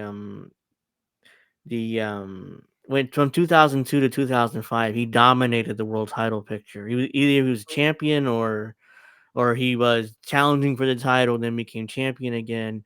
And Hmm. Stephanie was booking in those days, so obviously with the belt on her husband, so it was brutal to watch Raw. And he would come out and cut these 30-minute long promos, his soliloquies, and it's like, it's so awful, man. It I'm the was just champion. yeah, uh-huh. Like, His okay, pro- Triple H, wrap it I up. had I had time to go make a sandwich, take a shit, and come back out. He's still cutting his promo. I'm like, come on, man. I can make a sandwich, eat it, go take a dump, come back, and still he cutting his promo. I'm like, Oh, jeez. those promos were awful, man, and it's the same thing every week. Oh, I know. And I was just like, Kurt, you might have been wrong about this one. And it's ob It was terrible. and he always had, like, kind of jealousy of Austin and The Rock, even though because he thought he was a top guy. He really wasn't. He worked with the top guys. He never really was the guy, which is why he was kind of bitter about that, Well, especially when and he yeah, I agree with that. And that's why I always say, well, any fool can marry the boss's daughter. mhm, Guess who the fool was? Triple H. yeah, But any fool could have married Stephanie. Oh, they had strong feelings for each other. And I just went, okay, so then why didn't he cut it off with China? You don't need yeah. China if you have strong feelings for someone else. You don't need to be with China. And the way she found out was brutal because she found that Mhm. letter, that love letter from Stephanie to Triple H, and that was in a that if he was honest with her, like, hey, look, I actually love the boss's daughter, then maybe she wouldn't have taken it as bad. Maybe she would have. I don't know because she apparently was really in love with Triple H. So She was very much in love with Triple H, and it destroyed her. Yeah, he should have yeah, been honest with her and be like, "Look, hmm I love someone else. You and we had it good, but I love someone else." And that would have been a better way of it's almost like he didn't even hide it. He knew that she could have gone in his bag. yeah, and found out, and Why did she feel that need? She just said she felt like she had to go through his bag, and poof, there was the letter. yeah. It So, seems like he wanted to be caught because he yeah, wasn't man enough to tell her the truth. So it's like, okay, let me just right. leave my shit here, and because they had arguments about Mhm. how, oh, you're seeing you and Stephanie are together. It's like, no, no, no, we're not. It's like, oh, well," and it went back and forth, and then right after that, that's when she searched in her bag and his bag and found the letter, and like and that all the evidence she needed. And wasn't And there, didn't she say, like, Triple H abused her or something? I think China's sister said that at one point. Okay. That was the claim that Okay. Triple H abused her. I Hit don't know her. how true Yeah. hit her. Yeah, I don't know how true that is. I mean, that's Yeah, that's all. I don't It's think alleged. China never said It's that. Yeah, alleged. yeah, We'll just leave it at that. It's alleged. yeah. Yes, old man China, Barker, it was terrible. yeah, uh-huh. Yeah, it was the something terror. Somebody called it. Terror Rising when he Yeah, was in that was yeah WCW. that the I don't remember exactly, but it was a 3-year period. Triple H dominated the world title picture on Raw, and Yeah. then when he stopped dominating, when Batista came around and beat him finally, and he Yeah, was done with the Batista world. wasn't really anything either. Ugh. Welcome, Charlie Brown. Appreciate Hi, you coming Charlie in, Brown. It's so good to see even you. though you're not a know much about wrestling. Appreciate you I still coming in. I mean, yeah, at least you know a little bit something, Hogan. I'm sure you remember Hulk Hogan. If you don't remember Mr. Perfect, who was perfect, everybody remember that. He was perfect. Um, I mean, even if you don't remember him, he's still a viable person and he was very well known. Not a lot of people remember Curtis Axel. his son Joe, because they didn't Yeah. use him properly, whereas Curt was pretty much in everything. But Curt knew how to wrestle, so when he jumps around and stuff during those matches with Hogan and the Warrior, it's because he knows how to wrestle. He knew how to make he those baby bumped faces look great. he bumped so well that it was like he made Hogan look like I saw that one of their matches like wow, Hogan looks better than I've seen ever saw him back in those days. That Same was thing with against Curt. Warrior. Warrior was awful in the ring. Mhm. Awful. It was like I remember I think it was Hogan, even though this is Hogan, he lies about everything, but Hogan said something to the effect in the WrestleMania 6 match.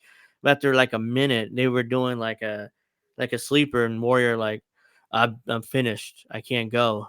I can't go. And Hogan's like and it's like a minute into the match and he was blowing up already.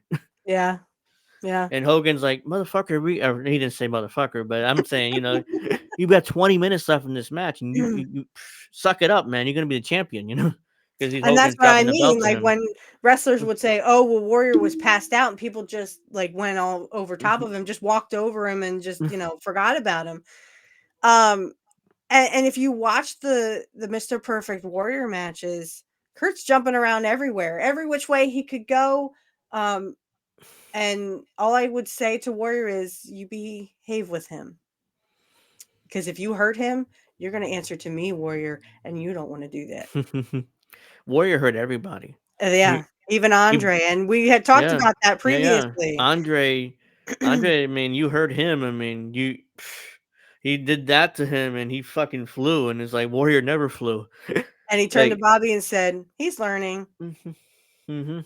And Andre was a teddy bear. It took a Oh lot yeah, to make yeah. Andre mad, but if you got him mad. Vince Vince put him with that's the reason why Vince put him with Andre because Andre knew how to, calm him down, teach him how to work to prepare him for Hogan eventually. Mhm. And Andre And that didn't, shouldn't have been Andre's job. That was yeah, not Andre's job to make, Warrior better. Warrior should have been better. yeah, and Vince And was like I like, said, that's why those matches with Mr. Perfect, you see Kurt flying around the ring, and that's because he was trying to make Warrior look like $1,000,000. yeah, because that's in order, Warrior was gonna Vince was like, oh, Warrior's my champion, next champion, because Hogan's supposed to go away and not come back. That Right. was after WrestleMania 6. So Hogan was telling Vince, "He ain't gonna work out. He ain't gonna work out."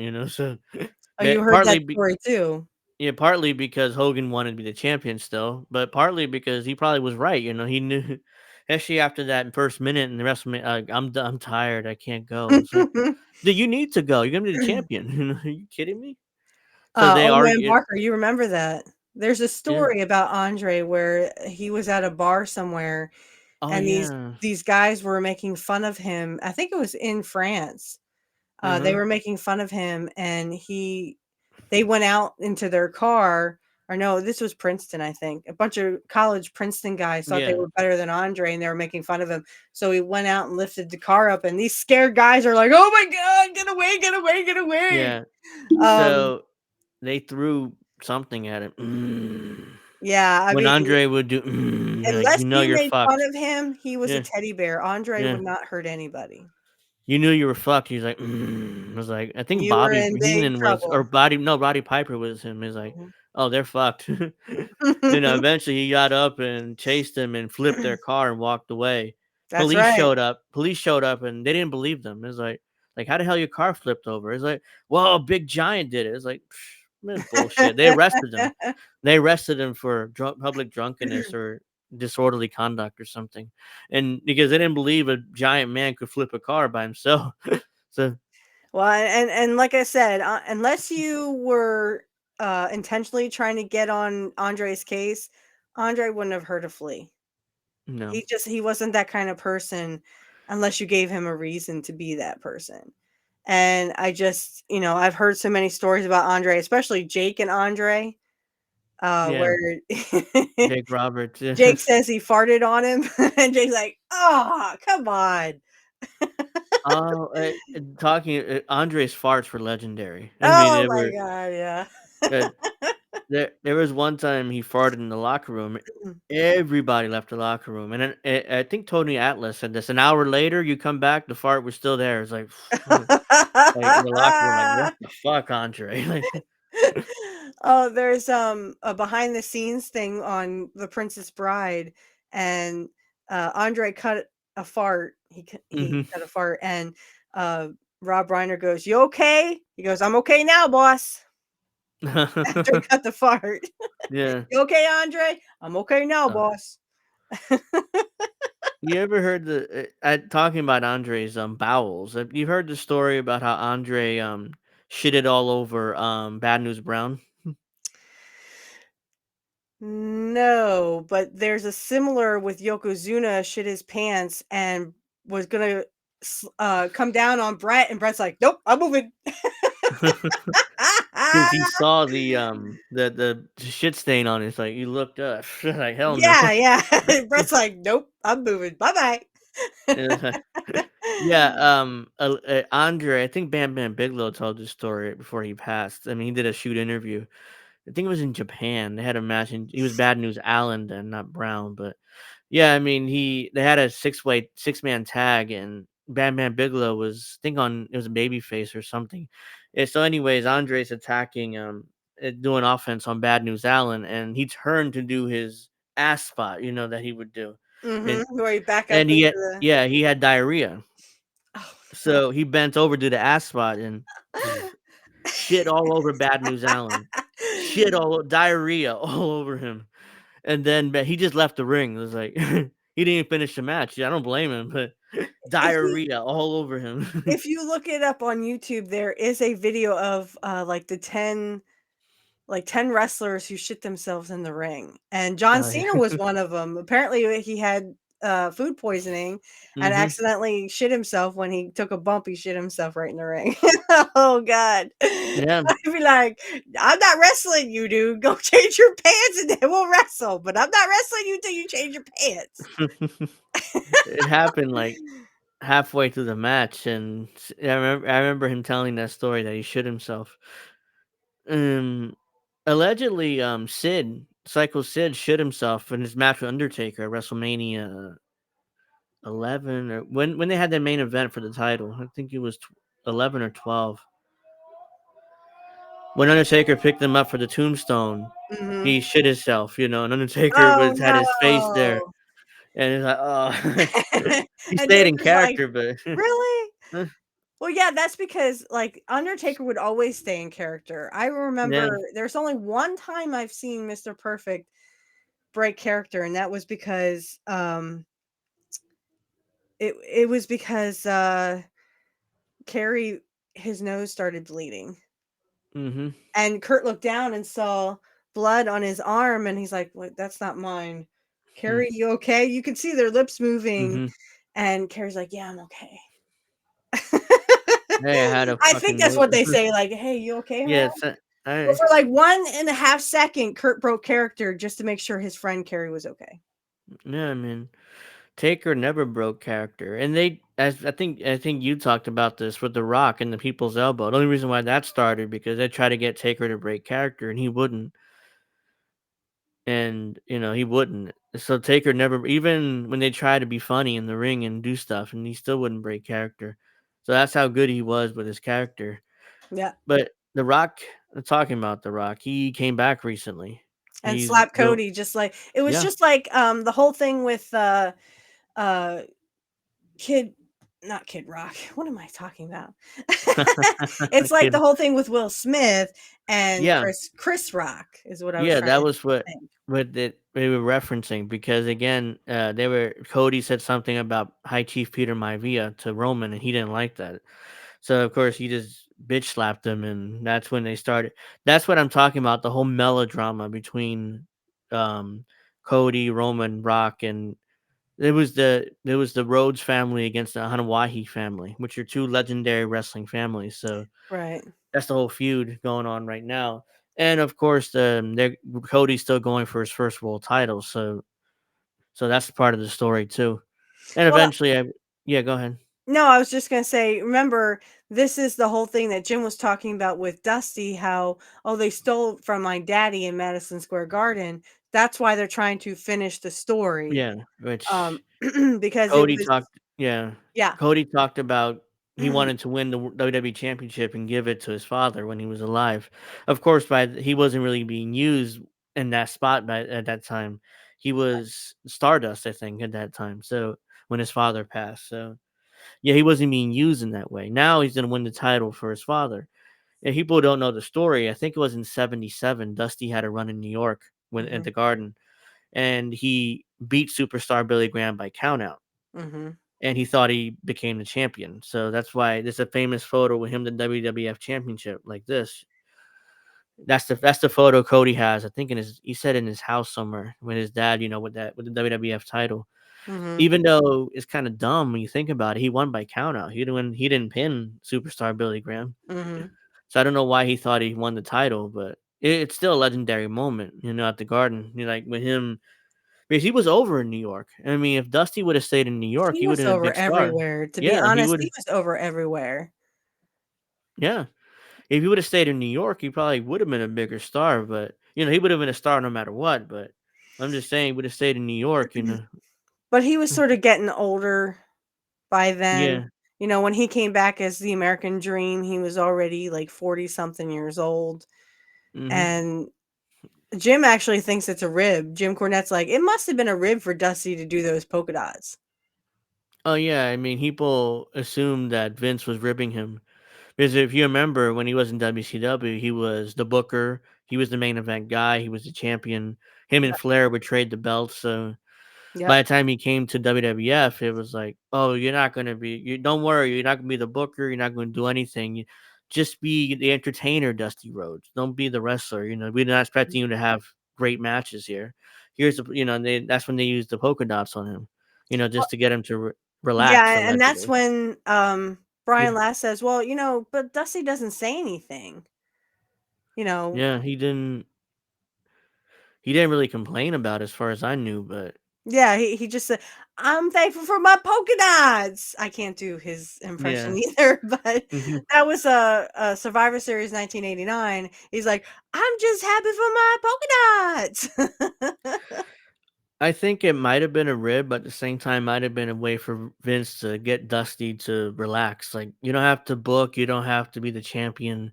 Just be the entertainer. You're gonna be figured in. You're gonna be on the cards. You're still gonna make good money, but just don't worry about being the top guy. You don't have to be that here because Hogan was still there, and they were pushing Warrior at that point, so he Mhm. didn't need to be that top guy. Had that pressure. But he should have been, because Dusty was larger than life. And I love the American Dream Dusty Rhodes, Yeah, I mean, especially those vignettes. Those vignettes were hilarious. You have yeah. to admit, he's just like, I'm gonna do a triple bypass on this little toilet. I'm like, oh god, Dusty. Yeah, I mean, he would. And, and You and don't. I think the woman who looks like she's a spitting image of Linda. If it isn't Linda McMahon, it's like her sister or something. She just goes, Yeah, people think that's Linda McMahon, even though it's never been confirmed in those skits. It's it, never been it, confirmed to be her, but yeah, but it looks like her so much. eh, I that's can't why. say allegedly Linda McMahon. Yeah, I can't say it's that's not been it's real. confirmed as her, even though it looks just like her. It That, looks that just woman like that. her, I swear. It's a younger version of her. She kind of had that 80s hair, like they would Yeah, jack it to Jesus, so to speak. yeah.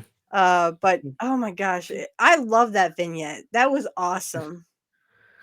Well, Vince wouldn't have pushed Dusty. I mean, he looked at one look at his body. He's like, nah, he's not gonna be my top guy. Even though you could argue he should have been, but he should have been working with Warrior and Hogan up there in the cards. But Vince wasn't And he gonna was do working that. with well, first it was he had a match with Honky Tonk Man. Remember Yeah. when Jimmy Hart Hmm. hit Honky with the guitar and not Dusty? That was awesome. I love that. He's like, "Doink." He hits him with the guitar, and then all of a sudden you see, Honky Tonk Man's like, "Priscilla, I gotta go. People wanna see me sing." I'm like, "Dude, you ain't Elvis." Did he whack you that hard? You ain't What? Elvis, dude. Uh, like Vince didn't want to like pressure Dusty, even though he probably should have been on top or at least working with the top guys. But I was like, yeah, with that, with his body the way it was, Vince would never use him in that spot, especially in the late '80s, early '90s, Mm. because he was still focused on Hogan and Warrior and all those type of guys on top. Well, I really like, and yes, this is well documented. I'm sure Bruce has said this. I like the vignettes with Mr. Perfect, especially the billiards one, because no offense, but I'd be like, y'all can go away. We're gonna have some fun time on the billiards table. Yeah, Yeah, there I can was say that that I'm a one. woman, y'all. I'm a Yeah, woman, all right. it was that one. It was the I like one the where he, golfing one. yeah, I when he like the threw bowling one, the and football to himself. that was in '93. Yep, Yeah, that when was he he was would, trying to yeah, reinvent himself, yeah, yeah, as a baby face now. But the hockey one is awesome. But I liked his vignettes, and yes, it is well documented that they had to tell Curt that they weren't filming, and they actually were. But he was yeah. nervous. I mean, I would be nervous too. I'd be like, "Oh gosh, they're gonna get a strike. They're gonna get a strike and make this look good." That's why on Regis and Kathy Lee, he would not bowl Regis because he didn't want to screw up that kayfabe gimmick. You know what I Yeah, mean? yeah. So So, yeah, he didn't want to, like, yeah, I'm not actually perfect, but yeah, I understand, I understand we're not going to do that on live television. It's like, no, I'm good. yeah, I'm good. I'll show Uh, you a card trick instead. yeah. And he did it perfectly. Let's Mm. let's be honest, he did the magic card trick, and I love magic. That's why I love Mr. Perfect. I love magic, even if it's fake magic and or real magic, I don't care, but I just love magic. I love was it Jonathan I forgot his name. The Amazing Jonathan. He was a comedian and a magician. Oh, And he was on Comedy Central one time, and he was doing magic, and I just was like, "I love magic." And then he also would crack jokes too, so, I love that. I never yeah. found clowns to be funny because I never found Doink to be funny, um, Well, even Doink though was, Matt I Bourne. was more, yeah, Matt Bourne. Yeah, I found him to be, when I was little, I didn't like clowns. And I was kind of scared of clowns, to be honest. So Matt Oh, no, Bourne I always wasn't been, scared, I just didn't find them funny. I yeah, just Matt like Bourne was this, and Matt Bourne was the perfect person to play Doink. I mean, just his, like his face, and he was a little crazy too. So, yeah, so he was a perfect guy to play Doink. Unfortunately, I he could have been interesting. I don't know. In the early '90s, I wouldn't be surprised if he would have been able to stay and keep his head on straight and have a run. Maybe he would right. have been on top of the cards as And that's what working they with. kinda say in his dark side Yeah. of the ring is Hmm. that, whenever Matt would get money, he would just screw it up, and then he'd get Yeah. fired. And then, Yeah. he'd have to go on to the next job to get more money. Um, the his 2nd wife, um, who literally she just said, "Well, the rest of them were with him for the money. I was with him because I loved him." She saw that Big Josh in WCW, he was, Big Josh Yeah. or something, and he was a baby face.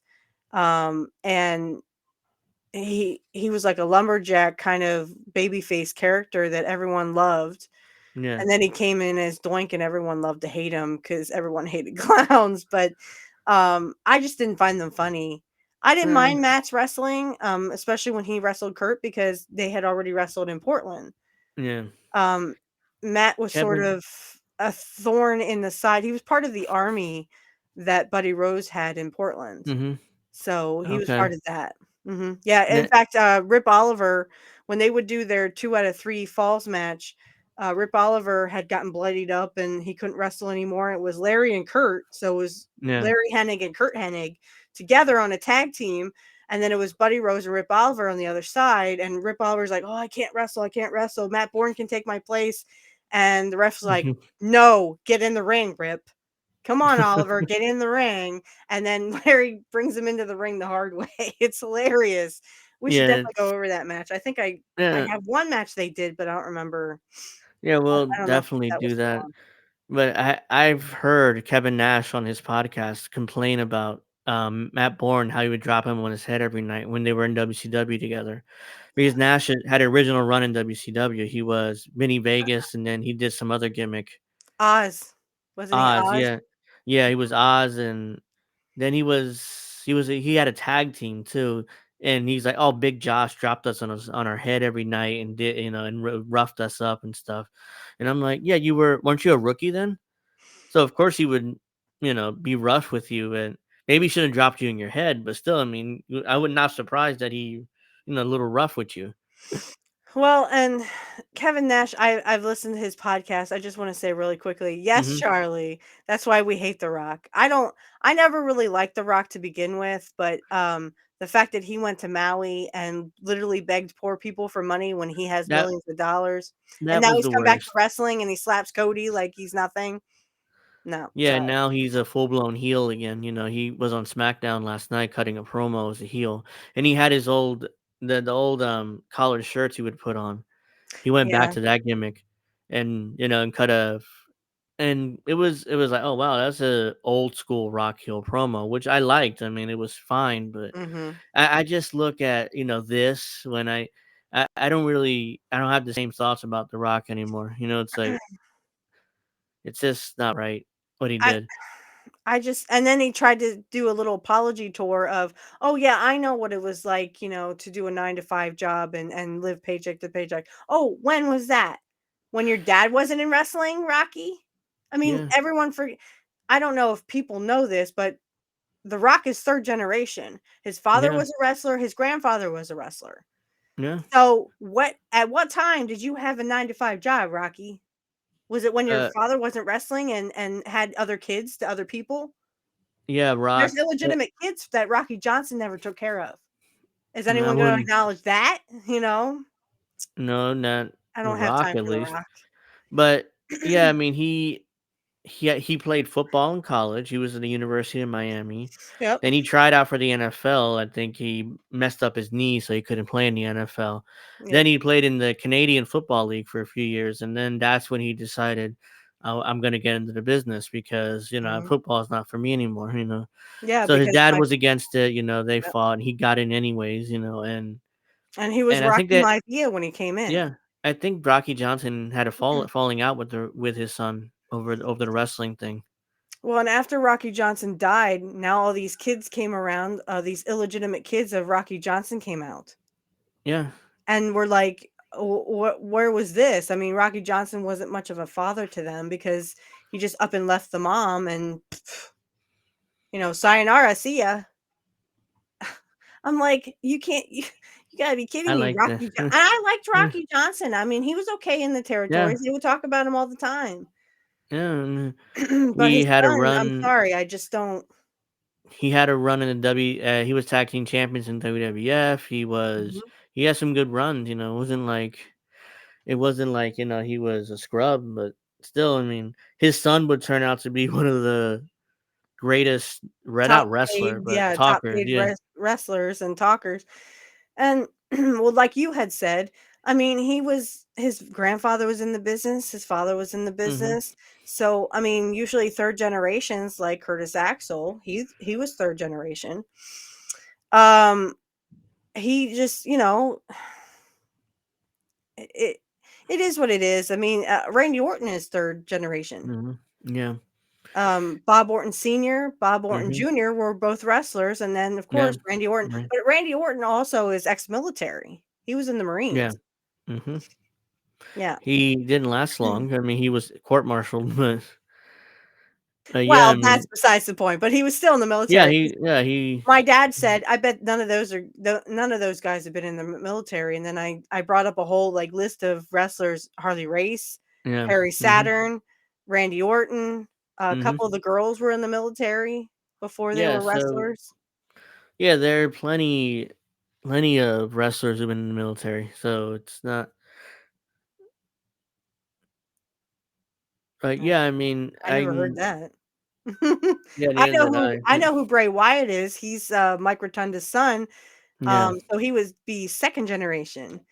Um, Unfortunately, he passed away last year, so Yeah, that Yeah, was so sad to hear because, I didn't even know that was I didn't know that was Mike Rotunda's son. I yeah, had no idea. yeah. He was I know Mike who Rotunda's IRS son. is, and that's Mike Yeah. Rotunda. Hmm. So if anyone remembers IRS, that's who Mike Rotunda is, and I didn't have a clue that that was his son. I'm sure if most fans remember Mike Rotunda be for his IRS gimmick in the Mhm. WWF. And then who was he in WCW? He was somebody Uh, else. Something he similar, was like Doctor Bills or Mr. Bills or something? yeah, it was something to do with that and his run after he left WWF. It was similar gimmick, but he had a different name. Money Bank? Yeah, Mr. No, that doesn't sound Moneybags. right. Was it Money bags Moneybags or or something? something Yeah, I like don't. that. Yeah, I have to It look. has I don't something to do with remember. money or the Mhm. IRS, but yeah, Yeah, because they would call him, IRS in WWF, of course. yeah. He was in the NWO. I think they called him their Moneybags or something. I do remember Hogan referring to him as that. Well, and then I thought Horace Hogan, I didn't know that was really Hogan's. I just thought that was all a part of the storyline. I No, thought Horace Hogan was Wall not Street. Wall Street was his Wall name. Street, yeah, Mhm. that's Yeah, it. I thank you, old man Barker. It's Yeah, Wall thank Street. you, old man. Yeah, I didn't remember that, but, um, Horace Hogan, I thought he was just some wrestler. I didn't know he was really Hogan's nephew. I I was didn't know like, that either until recently. he's really Hogan's nephew? Really? No Seriously?" wonder why he got a job in WCW. Hogan hired all his friends, or got his Yeah, friends hired. It yep. was Brutus Beefcake got a job. Horace He Hogan got was a job. yeah, he was the, um, I not forget the what gimmick he had. acolyte. It wasn't the acolyte, it was, uh, disciple. He was the Yeah, disciple. disciple. Yeah, that was Beefcake, and that didn't look like Yeah, Beefcake. I'm like, "That doesn't look like Beefcake." yeah. He got all All his friends muscled up and jobs. everything, and he had this beard, and I'm like, "That doesn't look like Beefcake, y'all." He got hi- He also got a Honky Tonk Man a job in WCW very briefly. I was gonna Bischoff say, did. I don't remember him in Yeah, Bischoff didn't want to NWO. hire him, and Hogan was like, "Oh, give him a chance. He'll be good." Then when he came in for a match and Bischoff told him to finish, he refused to do the finish, so Nasty Bischoff Boys, fired him. yeah. Yeah, Nasty Boys got a job in I WCW love the too. Nasty Boys. I love them against the Hart Foundation. That's why I fell in They love had with the great Nasty Boys matches too. and the Hart Foundation. Yeah, Bischoff fired Honky Tonk Man barely after one match because he wouldn't do the finish because he's supposed to lose or something. I assume he's supposed to lose. He didn't want to lose, so I was like, "Get the fuck out of here." Oh, well, Wayne was, as I was told, an acquired taste. He's Hmm. also the one that is putting around the Rick Rude rumor that Rude Oh, injected that stuff into uh-huh. his, you know what, Yeah, and apparently that's how he that's why he passed away or self deleted himself. he self deleted allegedly. No, he Mm, didn't. It was an accidental overdose, and it was because yeah, he had just, in Kurt's letter, he talks about how Rick had just suffered he was in a car accident and had broken ribs from this it was a motorcycle accident. It was a motorcycle accident. And, he had several cracked ribs, and they were giving him painkillers because of those cracked ribs. yeah, Rick would never have taken his life like that. That was an accident.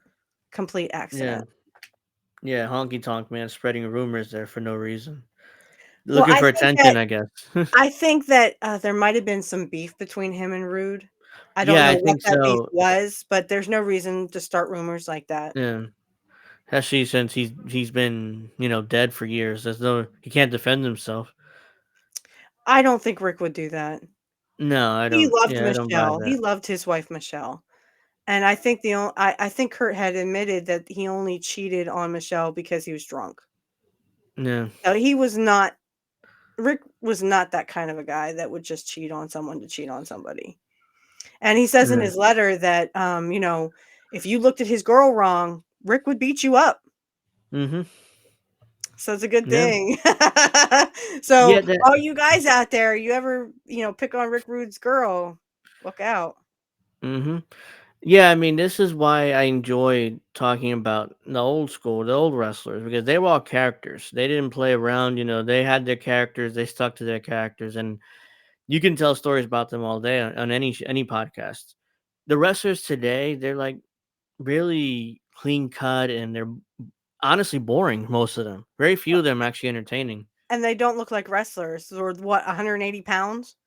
Yeah, Whereas the es wrestlers of our day were 250, especially in AEW. 289. AEW, they constantly push these tiny guys, and I can get into Well, it next week more, but they constantly push these tiny guys, like, I'm how bigger than some of these guys. yeah, how big was Taz? Because his son is Uh, nowhere near his size. I think His son Taz is is maybe 170. I think he Taz was 200 pounds, I think, but he was 5'8", 5'9". Yeah, He was short, but but he he was was stocky, muscled. Yeah, Yeah, he mhm, was muscled. yeah. So which is Whereas why his son yeah, is which tall, maybe-ish, but there's, he's like, not no he's muscle in him. 160 pounds, 150 pounds soaking wet. There's no way he's Yeah, anywhere near 200 pounds. no.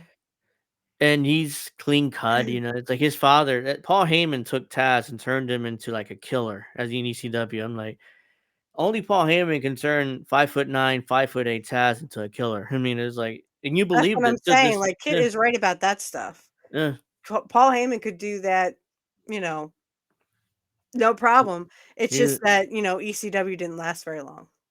no. And I liked it, but the same like I said on your show, I liked it, but at the same time, I wasn't obsessively staying up because ECW aired here in New Jersey like 1 in the morning. What is it was on syndication at 1 in the morning, so I Mhm. watched it sometimes and everybody's sleeping, but I didn't really stay up every Wednesday night at 1 in the morning, which was the time it was on. I remember because it was like, "Should I watch it?" I had to go to school the next day, and it's like I sometimes I would, flick it on, but I couldn't sleep, but, hey, Mastermind, you came in Mastermind. I think unfortunately, right when we were wrapping up. I think Charlie Brown, I think are you talking about Owen Hart when Owen Hart fell? That I was lived in at, Kansas City, and we I had don't that did run he fall in wrestler Kansas City? I don't remember where Owen fell. I know I he think fell it at Over the Edge, and it was Over the Edge mhm. 1999, and that was It horrible. was the Kiel Center, wasn't it? In Kan I think it was Okay, Kansas yeah, City. Charlie's agreeing with us, so yeah, yeah. That was awful. I don't know why first of all, I don't know why they would put Owen Hart up in the rafters like they did. That was just stupid. I mean, he was trying what were they trying to do? That Be like Sting? You can't be yeah, like Sting. that He was was I Owen think it Hart. yeah, that was a Vince Russo idea, of course, Oh, of and course. Well, and then they said Vince McMahon also had that quick release that yeah, I don't think Sting had that, though. I know he could no, release himself, but he didn't have no, that quick release, and that's that's what why he fell because it just in they midair. hired Vince hired that company because it was cheaper. Now the one WCW used with Sting was safer, but it's more expensive. He was like, "Fuck it, just hire the cheaper one, and and it'll be fine, right?" And they Yeah. tried the stunt before the show, and everything went well, but Owen was not comfortable with it. No, He was and not comfortable with it. he had, you know, premonitions about it or, Yeah, bad feelings, and that's what I woulda just said, "Owen, why didn't you just say, 'Vince, look, I don't wanna do this. I don't wanna yeah, go he up in the should have. rafters.'" I mean, yeah, we've seen Shawn Michaels go down, Hmm. in on that thing, but Yeah, that was like a bar, that was like a little, yeah, and what they slide on those, yeah, what am I uh, thinking? Gliding lines? yeah. What do It's they like a call that? line.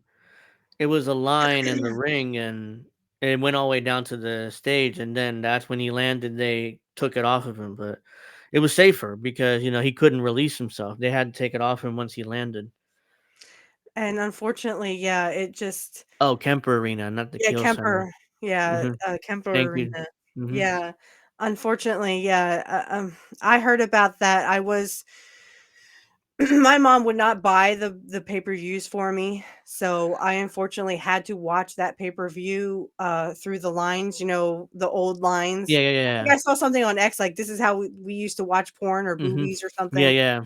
I was Mhm. like, "Well, while you're watching boobies and porn, I'm watching the pay-per-views like that through the Yeah, lines. I'm just they listening to 'em." Um well, the statute of limitations have passed, which is why I'm gonna say this. I mean, this happened in the '90s, but we knew somebody who would fix the boxes so we can watch all the pay-per-views for free. Oh, okay. You could be able Alright. to do that in the '90s. Only reason why I'm admitting to this because the statute of limitations have passed. It's 30 years ago at this point, but yeah, Allegedly.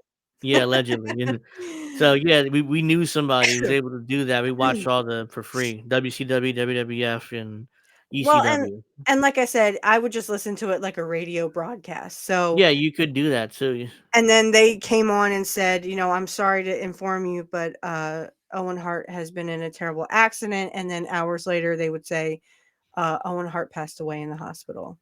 Yeah, JR told a story. It was right. It was they were on not a commercial, but they were showing like a video package for the next match. And And can you Kevin Dunn imagine said, those people that actually saw him fall alive? "Yeah," and Like, those people didn't know he and they died said it until looked like a dummy coming, like being yeah. thrown off of a balcony. And Kevin Dunn told JR, let people know Owen passed. You're on in 5, 4, 3, and like what? Owen passed." It's like he was shocked. And Kevin Dunn didn't even get a chance. Oh yeah, tell the fans Owen actually passed away. So yeah, 5, 4, 3, 2, 1, go. He's like, what? I just I Well, don't have anything nice to say about that. That it shouldn't have happened. And it happened right after, we had heard that Rick Rude had passed from an Vince accident, complete Vince should have accident. canceled the show. Yeah. Instead, he's like he didn't want to give money back to anybody, so it was like, continue the show, pal. Show must go on. I'm like, You do that uh, too well. Admit it, you do that too well. yeah, I mean, I've heard the voice plenty of times. I'm not able to do Dusty's or anybody else's, but him, because I heard all his pay per view promos in the '80s and '90s when he would be like, the Ultimate Warrior, Hulk Hogan. Like I don't know how he did that for years, but he did the promos like that for years about which wrestler's going to be on the card. I don't know how he did that. I always said it was cocaine. It's like he just sorted some cocaine, like the Ultimate Warrior, Hulk Hogan, The Undertaker. He would promote all the wrestlers being on the cards. I, Hey, zombie. yeah, Zombie. Unfortunately, we have to wrap up soon. I've been nearly 2 hours, but Yeah. and my knee is getting, and I banged up my knee a few days ago, so it's starting to Oh, bother me. But yeah, I mean, this is a great first episode. I'm glad the people who joined us did. And yeah. next week we have to figure out because we have to do some other episodes, talking about one topic. We went all over the place, which is fine. I mean, I like doing that, but Mhm. we have to come up with one topic. Everyone does Dusty. Everyone does. Well, you want to hear a great Dusty impression? Go listen to Jim Cornette and his podcast Yes. when he talks about Dusty and he does that Dusty impression. It's like literally Dusty walked through the room or walked into the room. I kid you not. I couldn't make Yeah. that up. I'm just like, oh my God, that's awesome. I love Yeah. it so much. Just one last little thing here. I was trying Yeah. to, like I said, with the Vince can barely talk now. Yeah. He I can't. don't know about that, but I know he's not allowed back on. No, he's done with WWE. Yeah, He he's never. done. Yeah. He's Done. Done. done. Hmm. Mhm. And there was something else that I just wanted to kinda say before I bring up the Billy Jack Haynes, allegedly. Oh yeah. We have I to didn't hear talk about that. I didn't hear anything about that other than it's still just up in the air and Yeah. alleged. That's. Yeah. I haven't heard anything new, so I'm assuming he saw a judge by now. So I don't know whether he was released or the bail was too high and he's still in jail. I don't know. So that's. So there's 2 things I wanted to bring up real fast, and that the first one is a lot of people think Triple H did this to get Vince out of the way. And that he Yes, sent that's a Stephanie conspiracy. home. Yeah. Right, that he sent Stephanie home because he wants to take over the company. Okay, so here's my take on that. Why? Why would he send Stephanie home? There's no point. I mean, aren't they supposed to be in love? They're just Um. supposed to be happily married? Yeah. When Vince left the first time, Stephanie was the CEO and Triple H was the head booker. Right. So they were running the company together basically. Mhm. So there's no reason for him to send Stephanie home. Like. Right. And the reason why she went home, as she put it, she wanted to spend more time with her girls. That's fine. Do the Yeah. mom thing, Steph. You are a mom. I'm a mom. I know how that feels.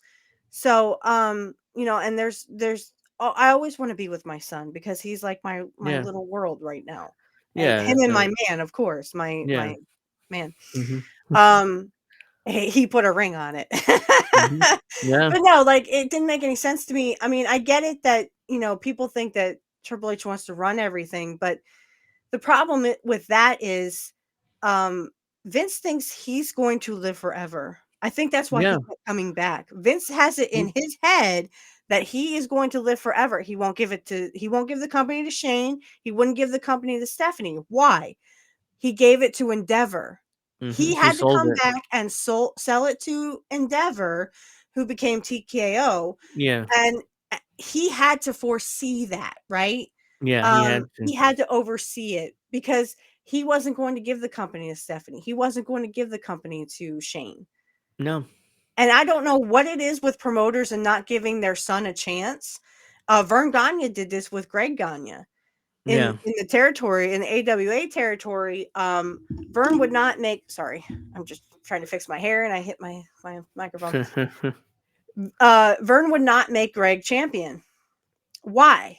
He made Larry Sabisco champion. Larry Sabisco is a son-in-law. He married Vern's daughter. Yeah.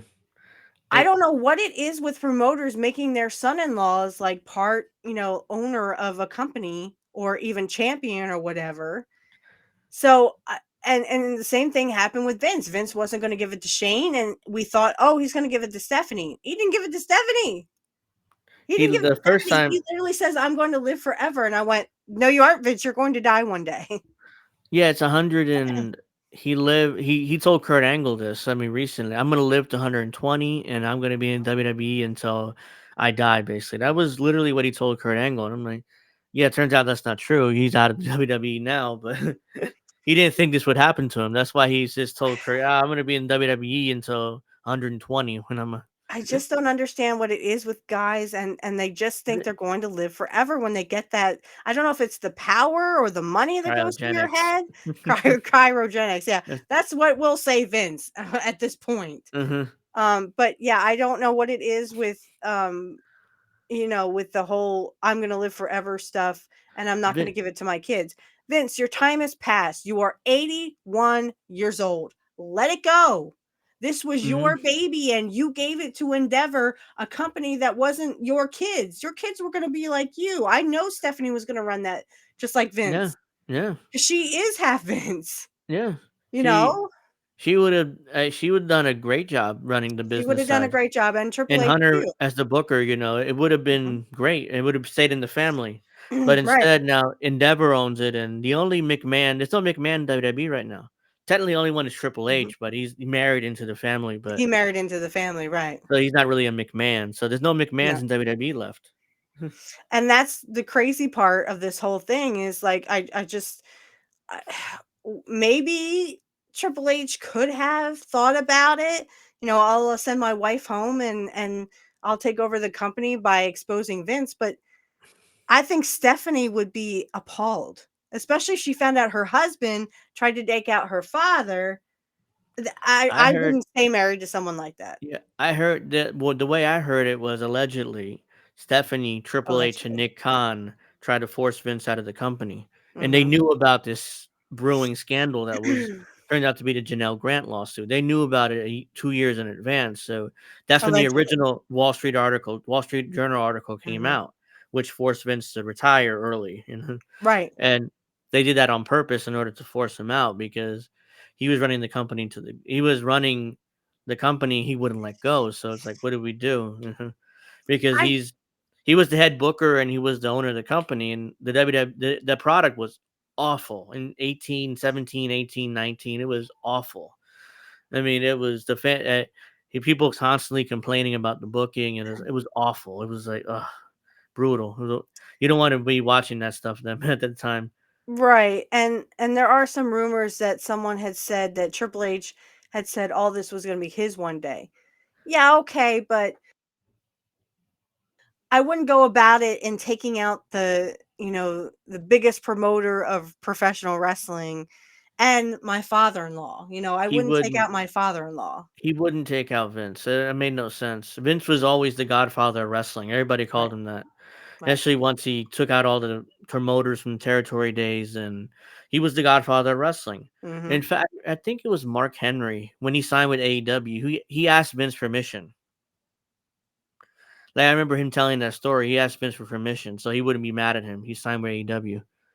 It's like, oh no, go ahead, pal. You need a job. I'm not going to pay you. So So the other part that I just wanted to touch on briefly was the Yeah, we go. Go ahead. um no, uh something else I was talking about, but um I mean, we kind of touched on it on my episode, the Billy Jack Yeah, King's yeah. allegedly, and they had talked about this briefly on Jim Cornette. And he agreed with Brian Last agreed with you that he was starting to get all weird, and I'm like, yeah, Hmm. but I mean, I don't really see him trying to delete his wife. I mean, she was elderly. Why would he want to delete her? I I don't don't understand. know him well enough because he had a brief run in WWF, but I don't know him well enough to say whether he actually did it or didn't do it. But I did see the interview where he wasn't well, which is why not suggesting that because of that one interview deleted his wife, but I'm just saying that he was not all there. Recently I saw him. So Yeah, and I only know him from Portland in the mm, tag team stuff that he did with Curt and hang on a second. Oh man, sorry. I just remember that he was very soft spoken even in Portland. yeah. And I just think that if Curt were alive today, I think he would definitely say, "There's got to be something else going on. This can't be right. There's Yeah. something fishy in the water or whatever." Yeah. But there's something else I wanted to touch on, and now it literally went out of my head. Yeah. But I mean that will happen. So I mean, if we save it for next time, I might just Yeah, I mean, go over it. we'll discuss it next week. We have Well, next week, I don't know what we're going to talk about yet. We're going to have more formatted episodes. We're going to focus on one or two topics. We're not going to go all over the place, but this is the first episode, so give us a chance. We'll get it right. Thanks, Charlie So Brown. And way to note work it that again, I mute don't button. hex. I don't hex. I only send out positive energy. I never hex anyone unless you threaten me or you threaten my family. Okay, well that's good to know, everybody in the I'm a chat. very good witch. Well, yeah, I mean we do. I've been trying. I've been like, okay, we got to wrap up 30 minutes ago. I was like, no, we just keep talking. It's fine, but well, we next week's episode, I'll let you guys know on Twitter, or she'll let you know. Follow us on Twitter. I'm Angel J Rivera 08, and I am Mr. Perfect is Perfect 0328. yeah, that's Or it. I'm also Mrs. Witchy Perfect. I don't even know the numbers. Yeah, so But yeah, I would just go on my main channel, which is Mr. Perfect is Perfect 0328. yeah, so follow us there. We'll let you know what next week's episode is about. So I'm And I sure will that. definitely have this, so anyone who missed it, because I told Kit he was at his photo shoot, Oh that yeah, I would post this on my channel as well. So if you missed yeah. the live and you are watching the replay, thank you for watching. We really appreciate everybody here at the live show and then Mm-hmm. also the playback. If you like what you heard or you want to, give your 2 cents, leave a comment down below, and hey, we will touch on it if it's worth it. I think there was someone who wanted to come on as a guest. I mean, the more guests the merrier. I'll talk Yeah, to Kid, you. I know we discussed with Kid, he would come on. Hmm. Somebody else did. I forget who. Yeah, it was on Twitter. It's like you should come Hmm. on. It's, oh yeah, let me know. So I forget who it is right now. I mean, I remember when I look at the Twitter feed, but for And I now I will be on forgot. Kit's show. I'm actually going to be on Kit's show this Friday coming up, the 23rd, guys. Oh, okay. We're going to talk about politics, my Oh, good, politics, good. Uh, we which are just should. like kids. Yeah, we should do a show on my show where we talk about politics too. You only came on. We announced the show and talked wrestling, but. Yeah. But yeah, we should do that at some point too, but we'll set that up. But yeah, this show will be on her channel, next week. I'm gonna send it to you tonight or something, Okay. Yeah, so and you then can I'll upload it. upload it, guys. And like I said, if you're watching the replay, Hmm. thank you so much for watching it. I love all the feedback that I'm getting. Hang on, I'll tell you where my count is. We do have a count going on. Oh, Let me see. I am I just hit 2,000 subscribers, guys. oh, 2056, baby. I love yeah, it. I love it. 2,000 Thank you. subs. Congrats. 2,000 subs. I'm overwhelmed, guys. I can't tell you how much fun I've been having just giving all these episodes out and I have more episodes. In fact, when I was done with this one, I was going to record. I have episode 26 and 27 to get to. I just did 24 and 25. 26, I think, is the I forgot now. WrestleMania, no, SummerSlam 89, and um, the 27 will be SummerSlam 91. So we actually going to touch on the Bret Hart stuff because everyone knows SummerSlam 91, Curt was against Bret. So we are Yeah, going to do the Bret Hart Curt Hennig match, the one that, knocked the socks off of everybody. Even Bobby Eaton was saying these guys are great. That's because they yeah. were great. They were Hmm. they were better than great. So That I'm match going to was praise Bret Hart in this one. So you got to definitely listen and watch out for that episode politics we'll is be dropping. wrestling, wrestling is politics. Yeah, I mean that's what I've said. Pro wrestling and politics are very similar, at least U.S. politics. Yeah, because it seems like our Congress has turned into a bunch of storylined wrestlers. Oh Hmm. yeah, I mean we should. Yeah, so that's definitely something. So we'll be back next Saturday, 8 o'clock Eastern. I'll probably touch on the Elimination Chamber pay per view, which I'll watch not at 5 in the morning, but Oh, probably I will definitely afterwards. watch it, but just not at 5 in the morning. Yeah, That's right, Charlie. They are both fake. yeah, And as Kit said, or he had read in read a super chat or something that Bernie Sanders heel turn. He yeah. definitely did a heel turn, Yeah, definitely. big So, time. yeah, we'll touch on the Elimination Chamber next week, that show, and I'll tell you what I think and stuff. And And I'll tell you we'll, what I think. yeah, I mean, you'll probably, not bitch about it, but I will too Well, for the most part. But give me a little credit. I'll watch it because, it's WWE, it's not AEW. It is AEW, isn't it? no, No, it's WWE. WWE. Okay, Yeah, it's next week's WWE. pay per view is WWE. Yeah, Okay, so yeah, it's I won't. WrestleMania, isn't it? Yeah, no, Elimination Chamber is called. Oh, it's okay. So this is before WrestleMania. Yeah, WrestleMania is April 1st and 2nd this year, but I won't order AW pay per view. It's like $50, and it was like. Yeah, I'm gonna pay $50 to get pissed off in my home. I mean, I don't have the money for it, first of all, and second of all, Yeah. I we I'll could listen to we the Jim Cornette yeah, talk we'll about it watch first, and then yeah, we'll he'll we'll review come it back and and come and we'll yeah, review it too. So yeah, that's what we'll do, but, right, uh, because I do have a Peacock subscription, because I watch old time wrestling, so I watch yeah, all Kurt's matches and stuff. yeah, Um, there's some a lot of good stuff there, yeah. and problem is, real quick, then that a lot of that stuff probably moving to Netflix. Because WWE signed Raw signed with Netflix, and they're gonna have a lot of content there too. I hope not. Just leave it where it is. I Yeah, they like keep moving old it. Raw, like when it first came on in '93. That's the kind of Yeah. Raw I wanna watch. They keep moving the new Raw episode starting next year will be on Netflix. Okay, well, new Raw is fine. I don't care about the new one, but leave the old Mhm. Raw where it is because Like I that's the said stuff I watch. like I said recently, Raw I only watched like 15, 20 minutes of a 3-hour Raw. It's brutal to watch Raw. I mean, it's just brutal. Mhm. Because Most I of it's wanna bad. do right, and I wanna do the Raw match between, it's a Raw in 90 it's June. No, it's May, I think. It's the Shawn Michaels and Kurt thing that they were starting Yeah. to get through, and then it kind of all spilled out at the SummerSlam 1993.